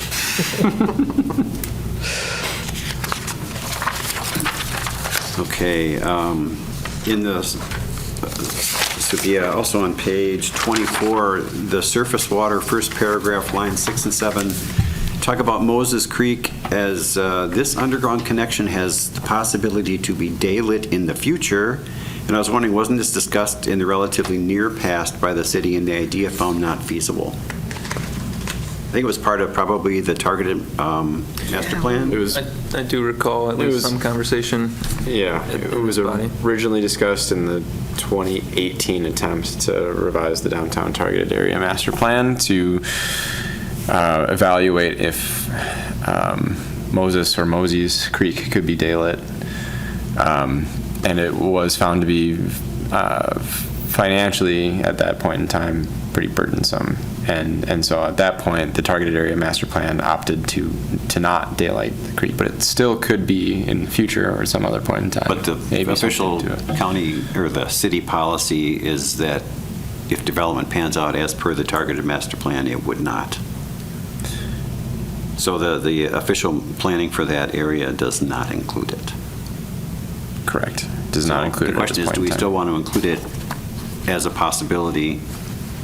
I mean, I'm not too rabid either way about it, but it's just, I want us to be consistent with what our discussions have been. That's a fair point. I think one thing that is maybe not being discussed more publicly right now, too, is as we are trying to evaluate development proposals for some of the areas around downtown and some of the stormwater infrastructure that is the undergrounding of Mosey's Creek, is that it is very financially burdensome to move that infrastructure and to open up more developable land.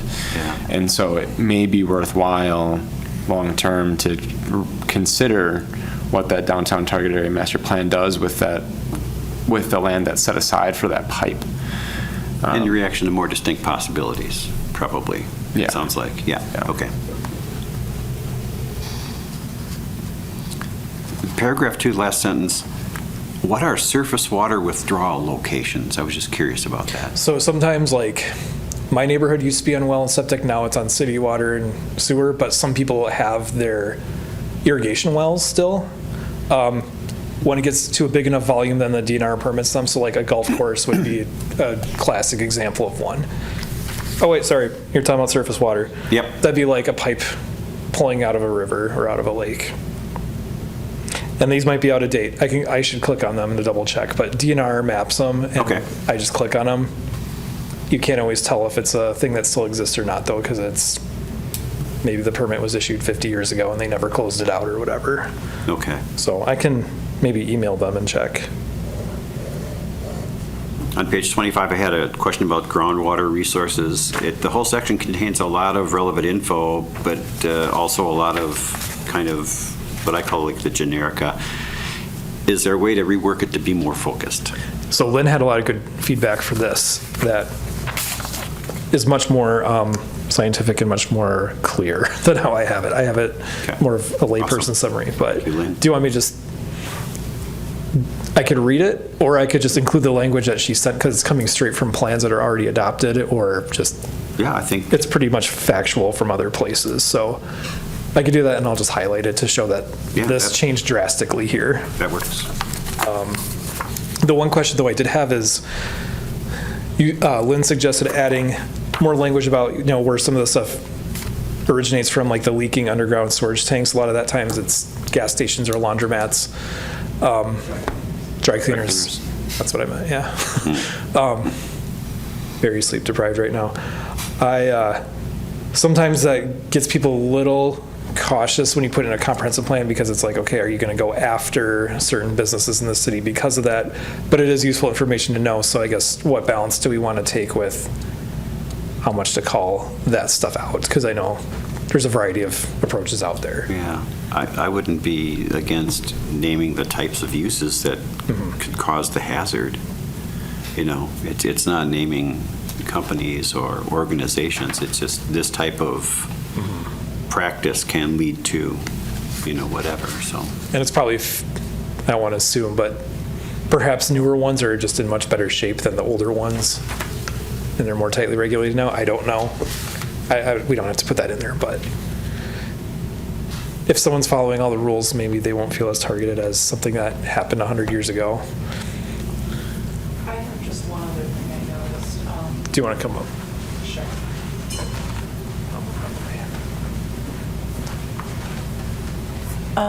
In the paragraph that starts, groundwater contaminants can affect the health of humans, livestock, and wildlife. At the very end of that paragraph, you're describing the groundwater contamination susceptibility and the factors that fit into that. And contaminated surface waters is not one of those factors, so I would strike that last piece. Yeah, source waters, sorry. The other 5 all are included in the model.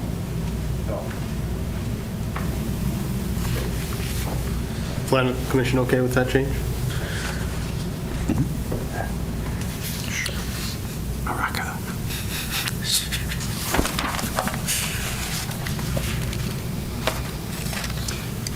On page 26, under shorelands and floodplains, the floodplain, paragraph 1 states that 19% of the city is floodplain, while paragraph 3 states that overall a relatively small portion of the city is considered a floodplain. Can both be true?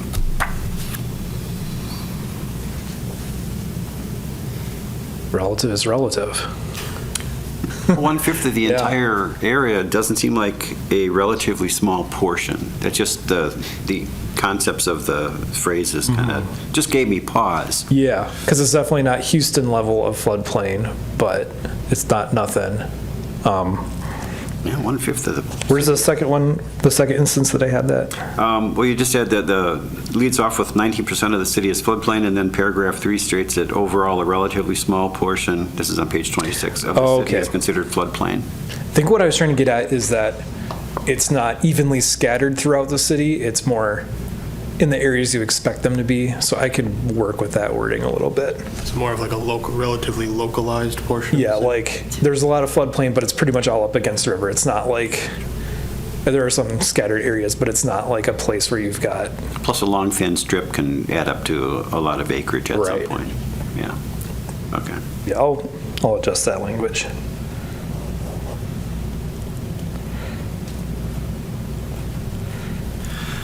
So I guess my comment would be, for the things that are natural resources related, sometimes it seems like everything, including the kitchen sink, is in there. And if there's a way to really look at it to say, okay, what is the concise and complete way to describe the nature of how important this is within the context of the city? Just, I guess, keep that in the back of your mind. And there's a lot of countywide stuff, and I know we're looking to establish context of how the city doesn't exist independently of everyone around it, everything around it. So there's a balance there for how much detail. That's one of my thoughts in comparison of the existing Chapter 2 to this one, is that all of the information in the existing chapter seem to really focus on how it impacts Stephen's point, while not totally neglecting that it's connected to others, but really more importantly of just how does this impact the city and what does the city need to do to account for, conserve, support, whatever. So I don't know if you've ever read them side by side before. Chapter 2 is a pretty good one to a stark difference in style, but really kind of on point information versus the more general conversational approach, from my perspective anyway.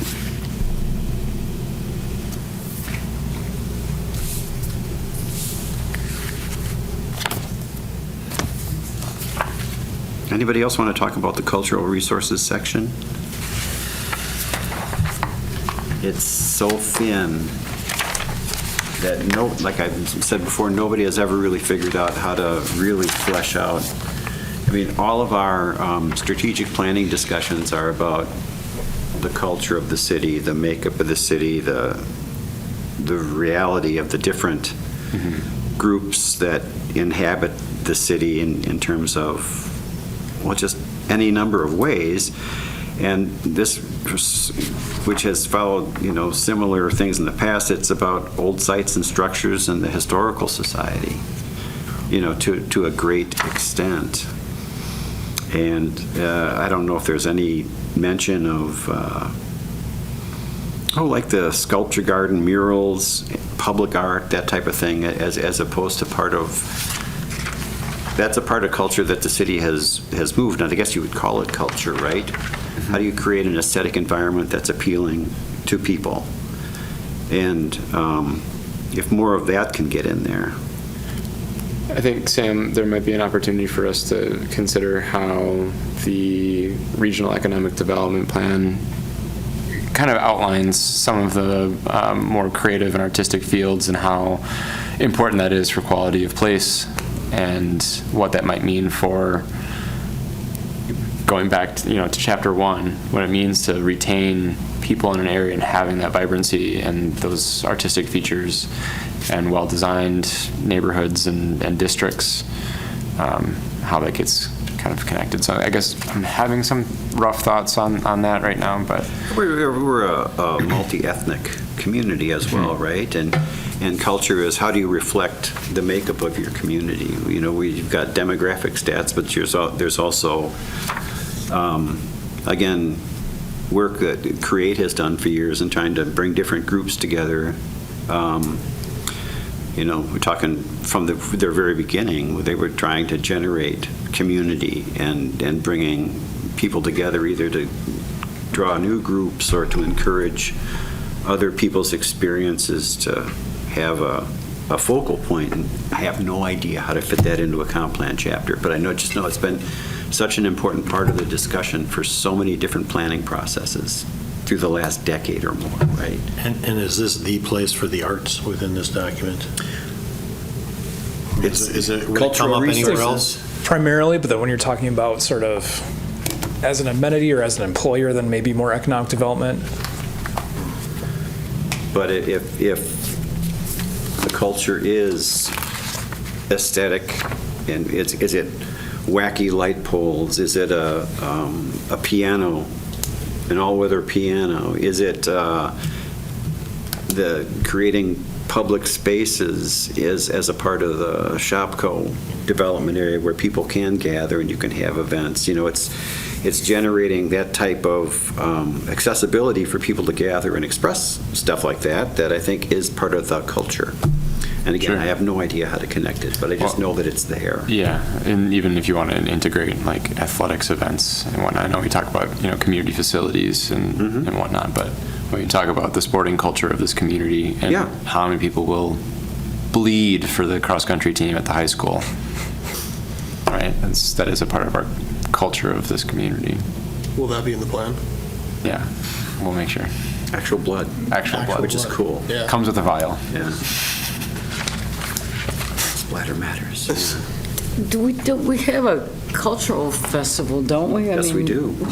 And that's. It's only mentioned sort of, kind of The Native tangentially in passing in the Americans document. dance So and the Hmong display Polish. their Yeah. things and, We have a Polish lots of celebration. ethnic heritage proudly displayed. yeah, So it's, now I want mango ice cream. I don't know what. Sam, have you ever seen like a section in a chapter get referenced as cultural like representation? That's a good question. I can go looking for one. And is there a way? No one's ever asked. It's not unfraught with possible landmines, right? So, yeah, looking forward to that consultant suggestion. I mean, I do feel like if we're talking about what do you include, what do you leave out, that is something we've built in almost everything we've done, is the arts, whether it's downtown, whether it's within our business, and so for Point, that's a big player. Yeah. Painted trash cans. And I do have some placemaking stuff earmarked for economic development stuff in the future, but that's Yeah. only one of many Yeah, artistic both can things be out true, there. right? Yep. One supports and is consistent with the other, and it demonstrates, I guess, that as a concern throughout the thought process for what it means to be in Point.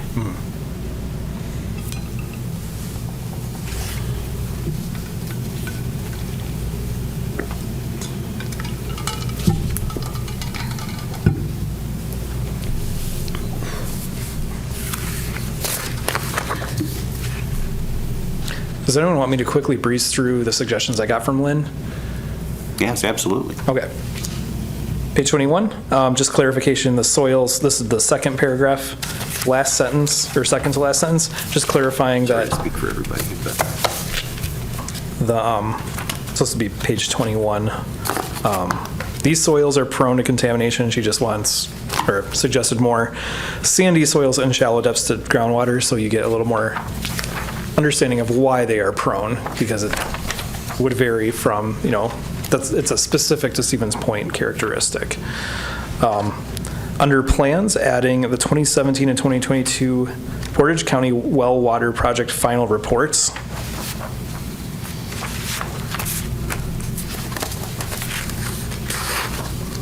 On page 24, talking about bacteria in the Pool River and McDill Pond. Also add blue-green algae blooms on the Wisconsin River as being another concern. Page 25, we already discussed about just cleaning up the groundwater stuff.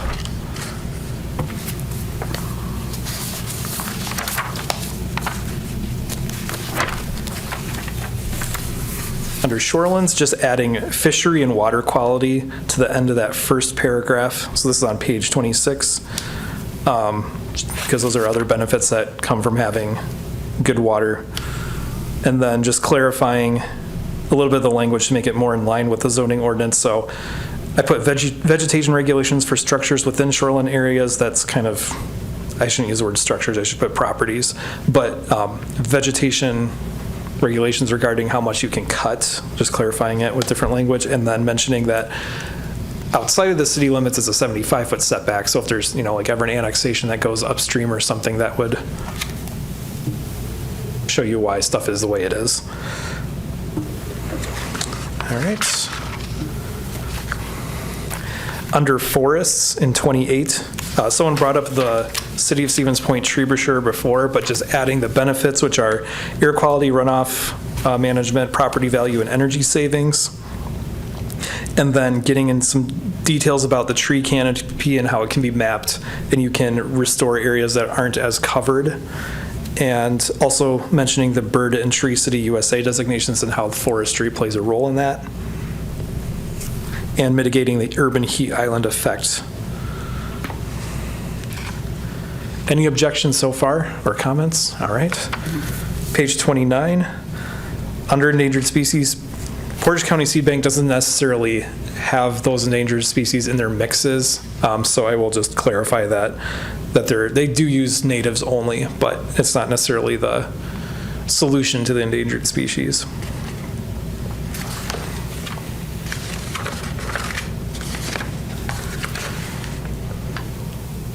And then finally, a suggestion for the policy number 1 at the end of the chapter. Protect sensitive lands is in that sentence. There's a suggestion to add, and drinking water that is highly susceptible to contamination, because land use ultimately impacts groundwater, especially when you have those like wellhead recharge areas. Oh, and I think you had a suggestion earlier too with, I can't remember if it was in 2 or 4, but we'll cover it. Wellhead recharge areas and just expanding on adding the land uses that are prohibited in those areas, because I don't get that in detail. But I think that's all I have for chapter 2. I guess that brings us to the discussion of format for goals, objectives, and policies. Yeah. And I, with all due respect, these are kind of an intermingled mess. You know, some read as objectives, some read as policies when they're labeled as something else. Mm-hmm. And you know, having 7 goals, 6 objectives, and 15 policies without any differentiation, it becomes difficult to understand just what you're looking at. And I guess questions I had are, how are they related to specific issues? And that gets back to, were the issues selected based on discussion in the background that led to them being evident that that's important, or was it it seemed like it was like a predetermined list of things that were going to be issues, not necessarily based on the discussion that happened previously? So I'll give some background because I think it'll be helpful. The issues, some of them came from the county comprehensive plan, and I just put them in there, and you can give the thumbs up or thumbs down on which ones you want to keep. And then for the goals, objectives, and policies, I pulled from the previous comp plan, all the neighborhood plans that have been done so far, and a variety of other plans, and I had an insane list of goals, objectives, and policies to review. So what I did was try to highlight similar ones and sort of smash them together, but keep content-wise, keep everything I came across. And then I said, okay, that's as far as I'm going to take it, because my goal is just to get it to a manageable level, and then lean on you guys a little bit more to sort of organize it better or reword it in how you'd like it to. And I'm thinking, without any justification or proof in my head, that for some of it, I think that the comp plan has to create sort of more general opportunities that the existing neighborhood plans can fit under as well. It can't be that every single umpteen policies that were created in a neighborhood planning area discussion are automatically listed in the comp plan, but the comp plan can't do anything to negate the validity of what's in the neighborhood plans. You know what I mean? Yep. Mm-hmm. So there needs to be a way of having a more concise, I hate to use the word overarching, but ways to structure the county's end product for GOPS that does everything it can to support the work that's been going on. Yeah. If we assume, and we do, that the work that's been done at the neighborhood planning level is valid and to be supported by the city, then when we get to the more generalized comp plan that these ideally are based on, they have to have a way of supporting, well, not, because otherwise you do end up with 25 policies, and, you know, there's, I think, a way to make it a little more broad, but I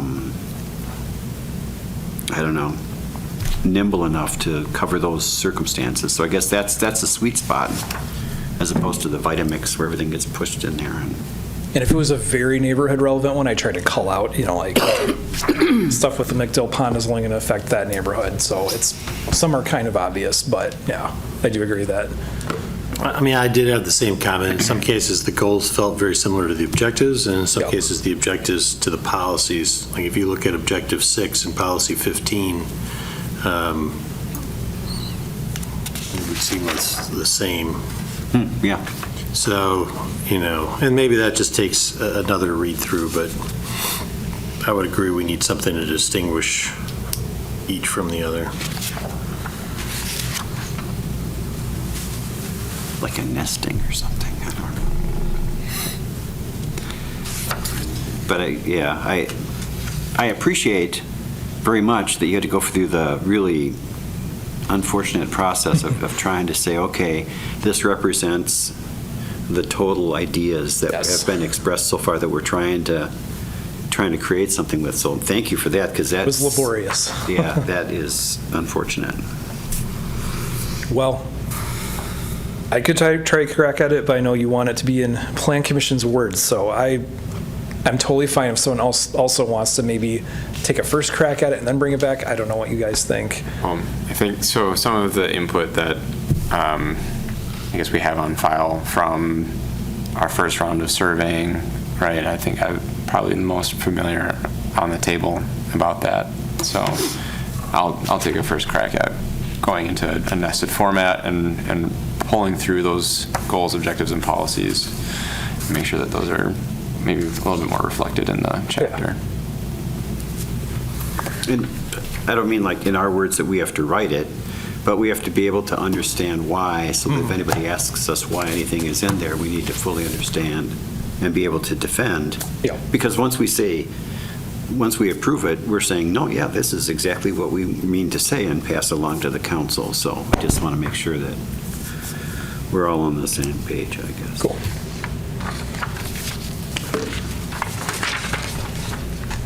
Thus endeth chapter 2. Is it, so we don't need to take any action, just, So what staff will do is staff will take those comments, make revisions, and with our consultant here, the Regional Plan Commission, make revisions, of course, provide details or justification of why those were made. So, for example, if it was a comment that an expert in the field had made, it would be the comment that this was suggested by an expert in the field based on the conversation at the plan, at this Plan Commission meeting. If it's a recommendation by the Regional Plan Commission, that'll be noted. Otherwise, if it's something that came from commissioners, that'll have a little note in there as well. But some sort of just justification on, I would say, the majority of it, that is explaining why those changes are being made based on the conversations we had here today. Sure.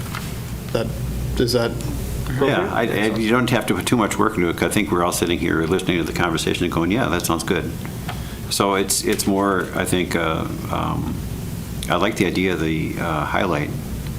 The whole point is, how can a commissioner look at it and say, oh, okay, I see where something was changed, as opposed to doing it back and forth between. Right.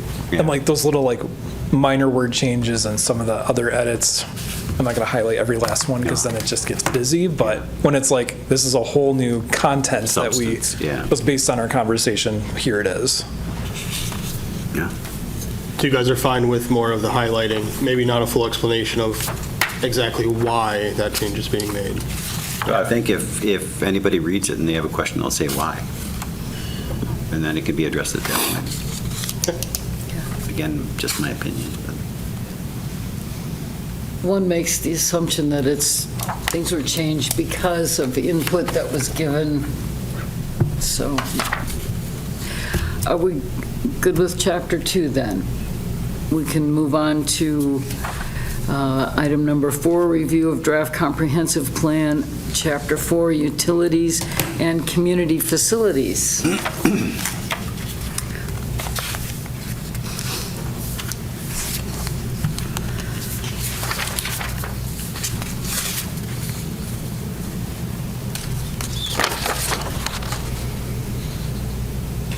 Just a quick question, my curiosity, page 59 for dams. Often a dam changes its designation based on development. Have we had any water structures that have changed based on, moved to high hazard based on development that have been recent over those? Because you've got dams as old as 140 years.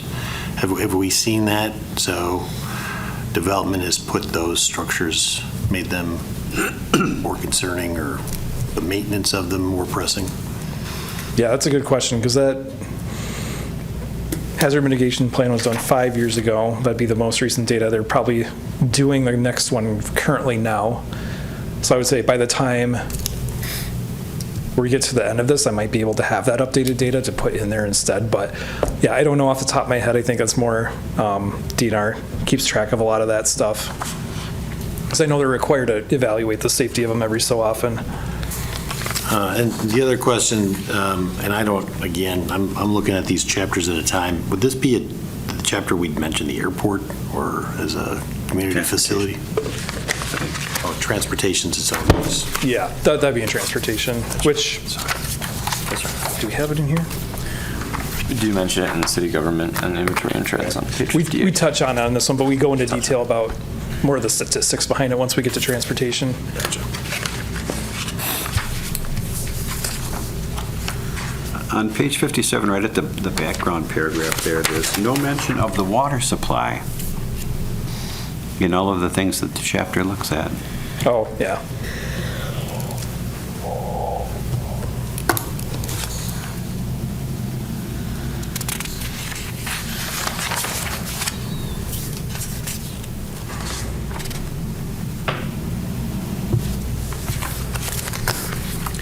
So now, is the sewer service area plan already adopted? Or is it currently being reviewed? Because page 58 calls it currently being updated.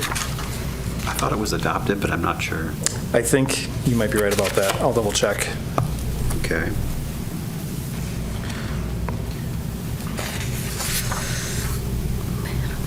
And it's just a curiosity on my part. On page 58, the second paragraph, it talks about the wells.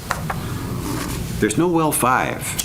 Is that like floor 13 in certain hotels that they just don't put in for bad luck? You said 1 and 4 have been abandoned, and 6 through 12 are the ones that are currently in operation. That one changed when the department head looked at it. I think I might have updated 6 through 12 without updating the ones before it. Do you remember, Chris? Not off the top of my head. I can It's pull in an up email somewhere. Yeah. Okay. My guess is there is a well 5, and I just probably forgot to update that one number after updating the 6 through 12 part, because the information I had the first time around had different numbers, and I had to switch them.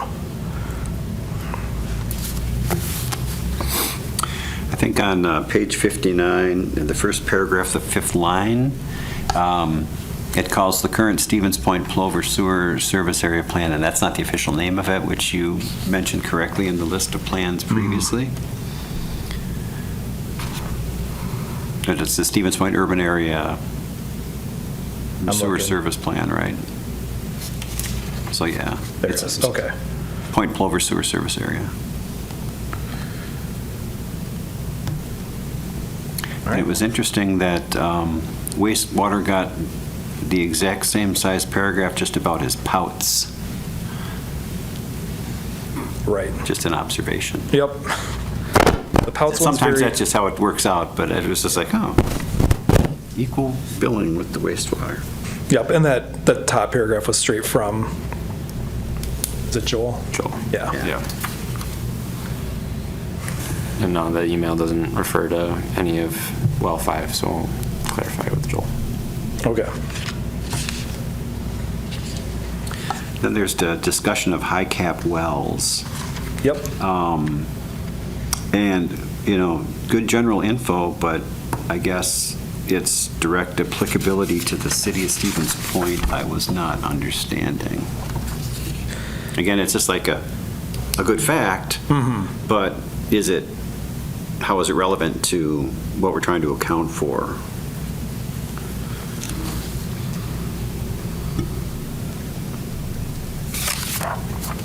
Is there any way to add anything to that to really kind of draw it into? We have counts of how many high-cap wells in Portage County. We also have a time series showing high-cap well numbers increasing. Yes, but again, from the city's perspective, it's an interesting fact and an important fact, but is it germane to what the chapter's trying to get at? That was just my question. So if there's a way of bringing something in there to kind of focus it, otherwise, it's fine, it's good information, but it doesn't really, it's not actionable or understandable in that sense, I guess.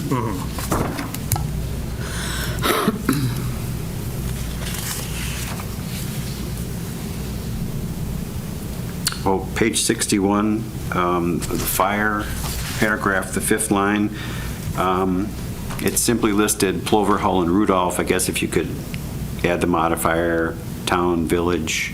Oh, yeah. I think it's. That's what their official names are, but I can double check because there is a town and a village of Rudolph. Same with Plover. Yep.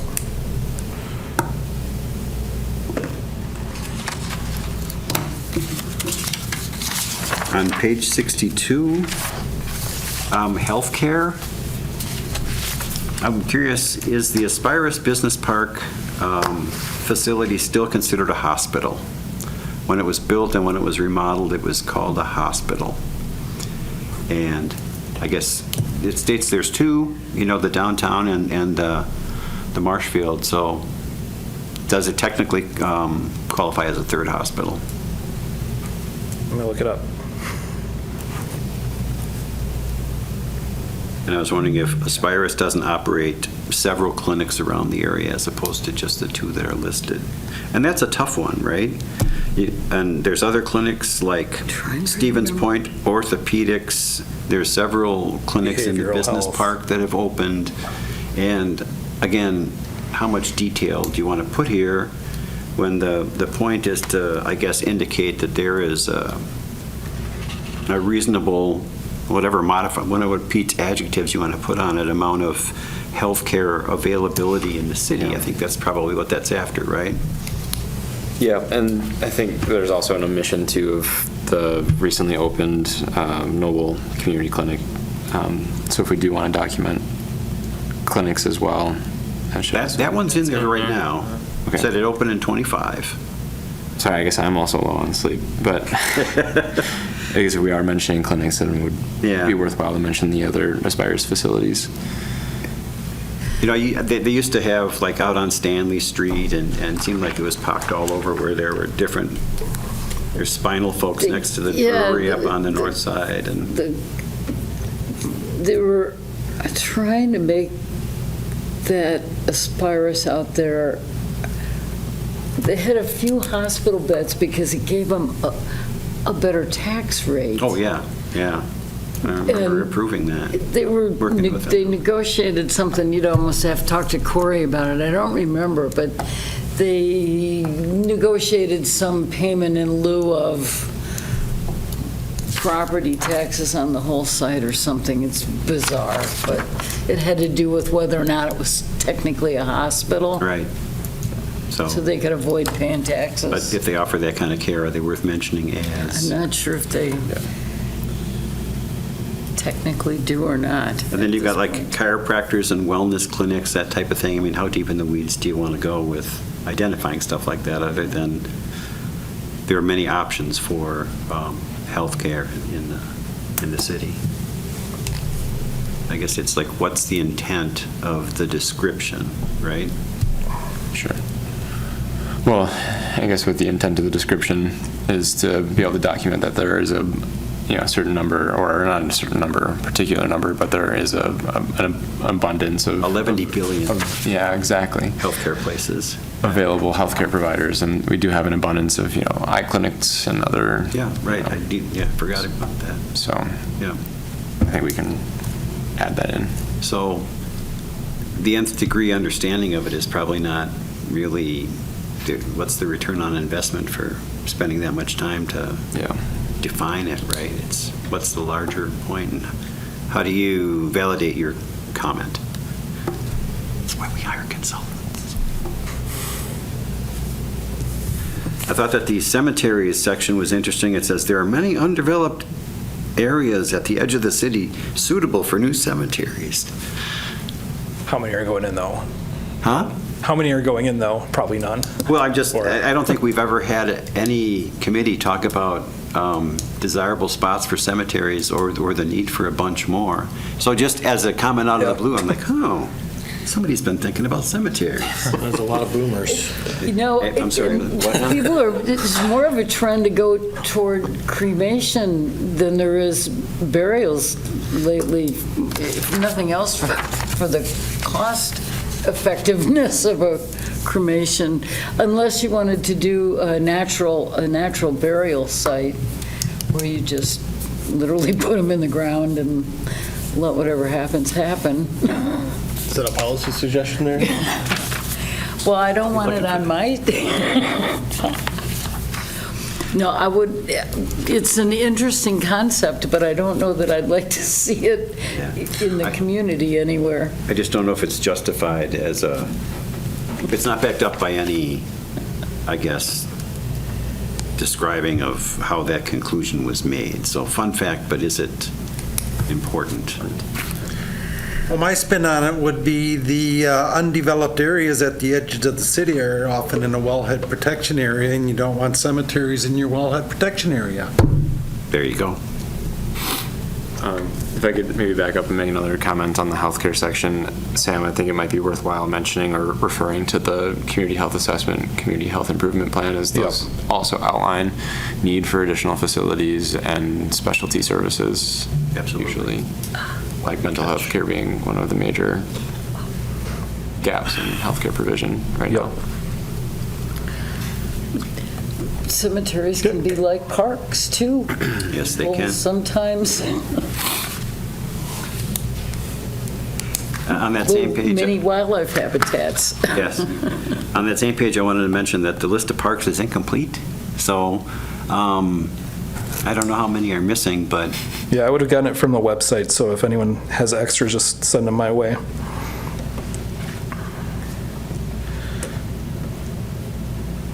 well, Atwell and Hine for sure, but yeah, I don't know. Parks Director can maybe fill you in on that.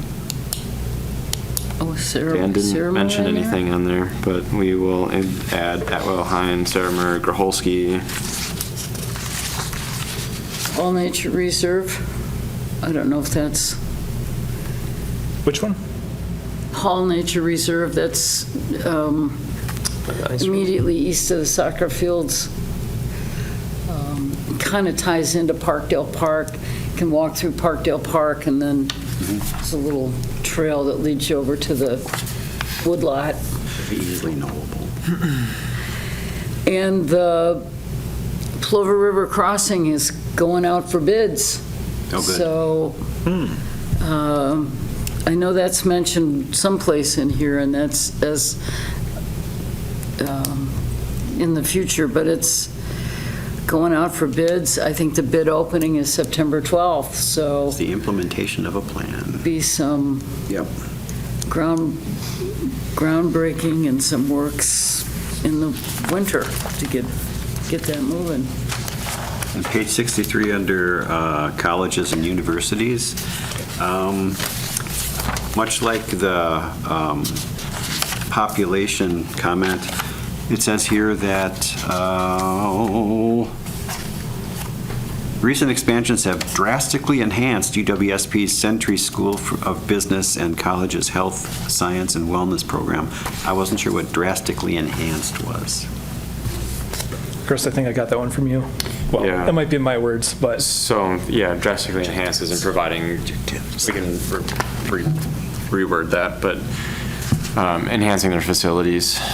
They've made some major investments in their, But then it always begs the question, what's enhancement? yeah. Right? So it begs the question that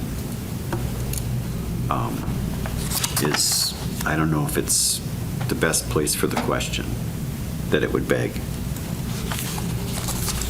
So, I don't know, a way to say that, recent improvements have, well, the fact that there's been recent improvements or construction projects to expand those things, I think is worth noting, and not perhaps the quality of the result.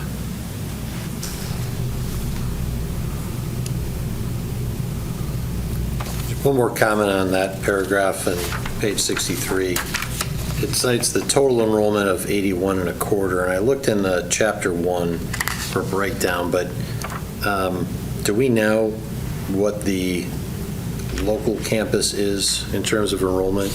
And within that, how many are undergrad and how many are living off campus?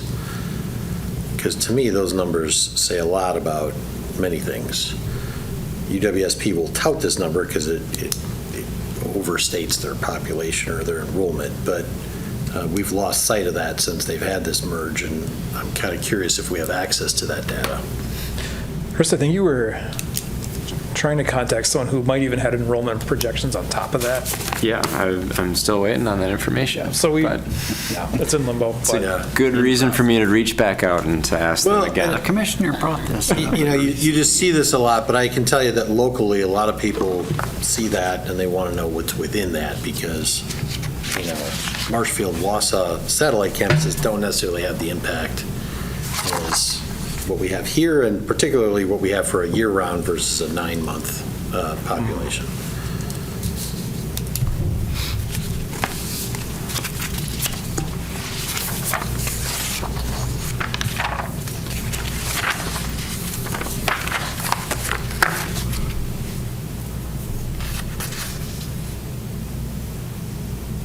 I guess it just leaves me with the same questions about the issues and the same question about the GOPS, goals 2 and 4. 2 through 4 are kind of like their economic development goals, and many of the objectives read like policies. So it's back to that same situation of how do you distill multiple piles of input into something that's more concise. And some of those, I believe, will show up later based on how they were structured before coming from various places. So I do think that in one maybe overarching theme for what's listed right now as the county jail, but as we've kind of continued to discuss this internally, that we have a significant amount of government facilities that are being planned all in tandem and have an impact on the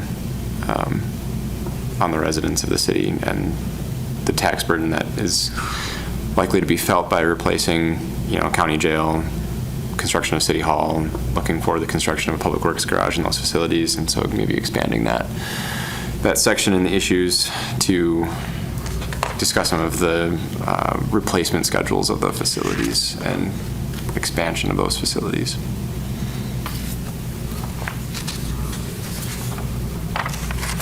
Well, I think that's one of the big questions also is plans for campus, needs.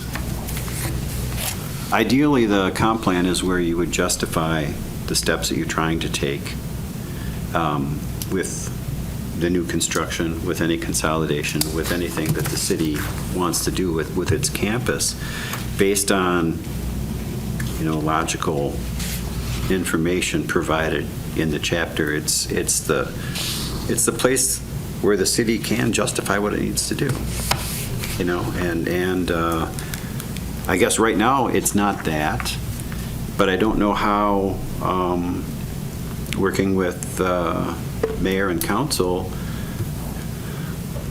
when there's not the most structured long-term discussion with them, how to reflect that just going forward in this chapter, right? But it's like all of the justification for those things should be listed in here, right? Mm-hmm. Based on, the studies that have found the need for more space or the poor quality and configuration of the current space, whatever the reasoning is for why the decisions are being made to do the new things. So again, I don't have without any clear guidance from mayor and council on what they're comfortable with in terms of description and policy outcomes, it's hard to provide any feedback to Sam on how to expand or restructure that part of the chapter, so that's difficult. Yeah, I guess I think staff can maybe provide some more direction on those, especially with discussion with both Council President Christensen and with Mayor Wiese. Okay, that would be great. Because that's I guess that's a gap right now that We're feeling. it's an opportunity to do something that can be useful in the future in terms of educating the public on why you have a need and why the decisions have been made to meet the need that you've identified, so.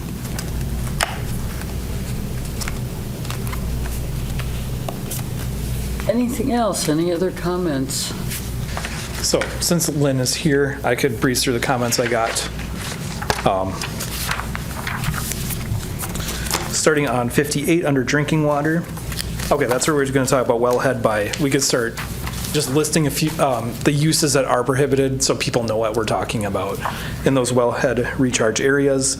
And then there's mention of consumer confidence reports that have some trends in them. I have to read those because I got these today, so I haven't had a chance to look. I don't know if Lynn wants to expand on those or not, but it's pretty straightforward in terms of the water quality and the trend over time, right? That was talking about showing trends of what's actually happening. Okay. And then up next would be on page 65. We've got a few.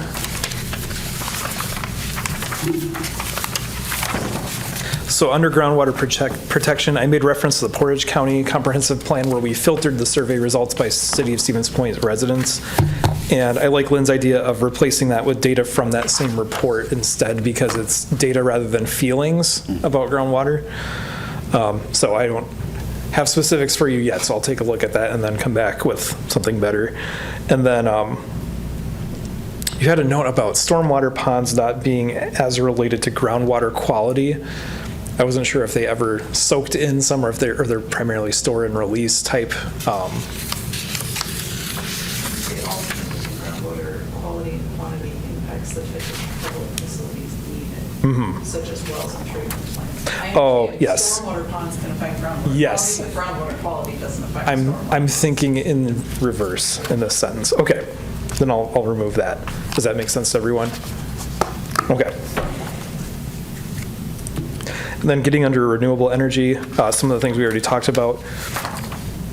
That first sentence, modifying the language, instead of saying good air quality, that's kind of vague, switching it to we don't have poor air quality that interferes with solar production. We have an absence of the poor air quality. And then we also have large vacant parcels, not in the city, but surrounding the city. That also makes it a desirable solar farm place. And that's I why thought those were reserved for cemeteries. Now you're confusing me. why not both? That's true, they're trying to get in. Could have a new trend. So here's one. And then just mentioning the list of solar projects. There's the 2 approved and the 2 proposed. And then also making mention of data centers and their energy needs in case, I don't know if there's any in the works here, but I know they seem to be popping up in a lot of places and they take a lot of water and energy. And then also electric vehicles, which we do have in there, but that's where we had mentioned the data centers is next to the electric vehicles. We had mentioned the concerns over the prairie chicken, and there was an agreement that was reached. I don't know the specifics of that. I don't know if you wanted to elaborate or. I don't think it needs to go in here. I mean, Okay, I'll just say that, just concerns, and there was eventually a second. Okay, that's good.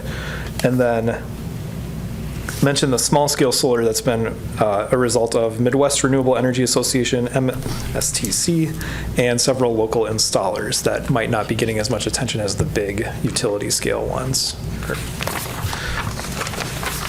Any objections to any of that or suggestions? Well, just a comment on that. So the information comments provided on renewable energy, they would really lead to some sort of a comment on the corporate utilities aspect of the reporting in the plan, right? And it would be, I guess, how would the city fit into that? They would probably want to coordinate or have an understanding with the corporate utilities on their plans for providing the energy or accommodating the energy needs that are going to happen in the future, right? Does it relate to solar cell back to the grid, or is it is there a certain types of facility upgrades that might be needed based on energy needs? It's a combination of things that, Yeah. from a comp plan perspective, what the city can do is understand and try to proactively advocate for certain things by private utilities, right? So I think that's where that information ties back. And the same with the groundwater comments. For folks reading the plan, there's really nobody in the city on groundwater, a direct well, right? But all of our water comes from, and we're considered in a position that is perhaps more protected from what has historically been the agricultural negative impacts on groundwater, right? And so I guess having people understand that there's two sides of it. Even though we seem to be, we have treated municipal water, that's not a concern of ours. I think it needs to be a concern, but also an understanding that our water isn't directly from the groundwater. It's processed, whatever. So I don't know what point I'm trying to make, but there's a way of really making that more accessible to the city folks that are going to read it, I guess. I think one thing that would contribute greatly to that. If you could come up to the podium, sorry, just people online can't hear. I think one thing that would contribute to what you're saying, Jeff, is just the map of the wells. And I know you might not want to put specific locations, but the well that's up on 66 is clearly not within the city and affected by Right. those other things, Yes. as well as the ones along the Plover River that are pulling some of the water from the river. And to the point of maps, it may be possible maybe not to include the exact location of the maps, but maybe the wellhead districts in general, just to show districts A, B, et cetera, and maybe the general groundwater flow into the area. Sounded a lot like the maps you had in your 2006 plan. We'll put those in That's there. neither here nor there. There's a lot of maps in that one. Yeah, yes, there are. And I failed to mention, for goals, objectives, and policies, Lynn had suggested adding goal number 5, provide safe drinking water from municipal wells. Sort of get at that, like, the city plays an active role in ensuring, even if there's a lot of steps between the water and someone's tap. So, and then a couple other suggestions. We're adding wildlife corridors to the last policy on page 66, so that's number 6, adding wildlife corridors to that list. Policy 23 on 67, adding the data centers and EVs to number 23. Wait. Sorry, that's 24. My arrow is not long enough. And then the suggestion for new policy, protect safe drinking water by ensuring the wellhead protection ordinance does not allow potentially contaminating land uses in areas that recharge municipal wells. Reflect the wellhead protection standards in the future land use map. Everyone good with that? Cool, I like it. I think that's all I have, unless someone else got something. Anybody else? Anything? Okay. We are adjourned at 8:31. A video of this meeting is available for viewing on the city's website, stevenspoint.com/videos.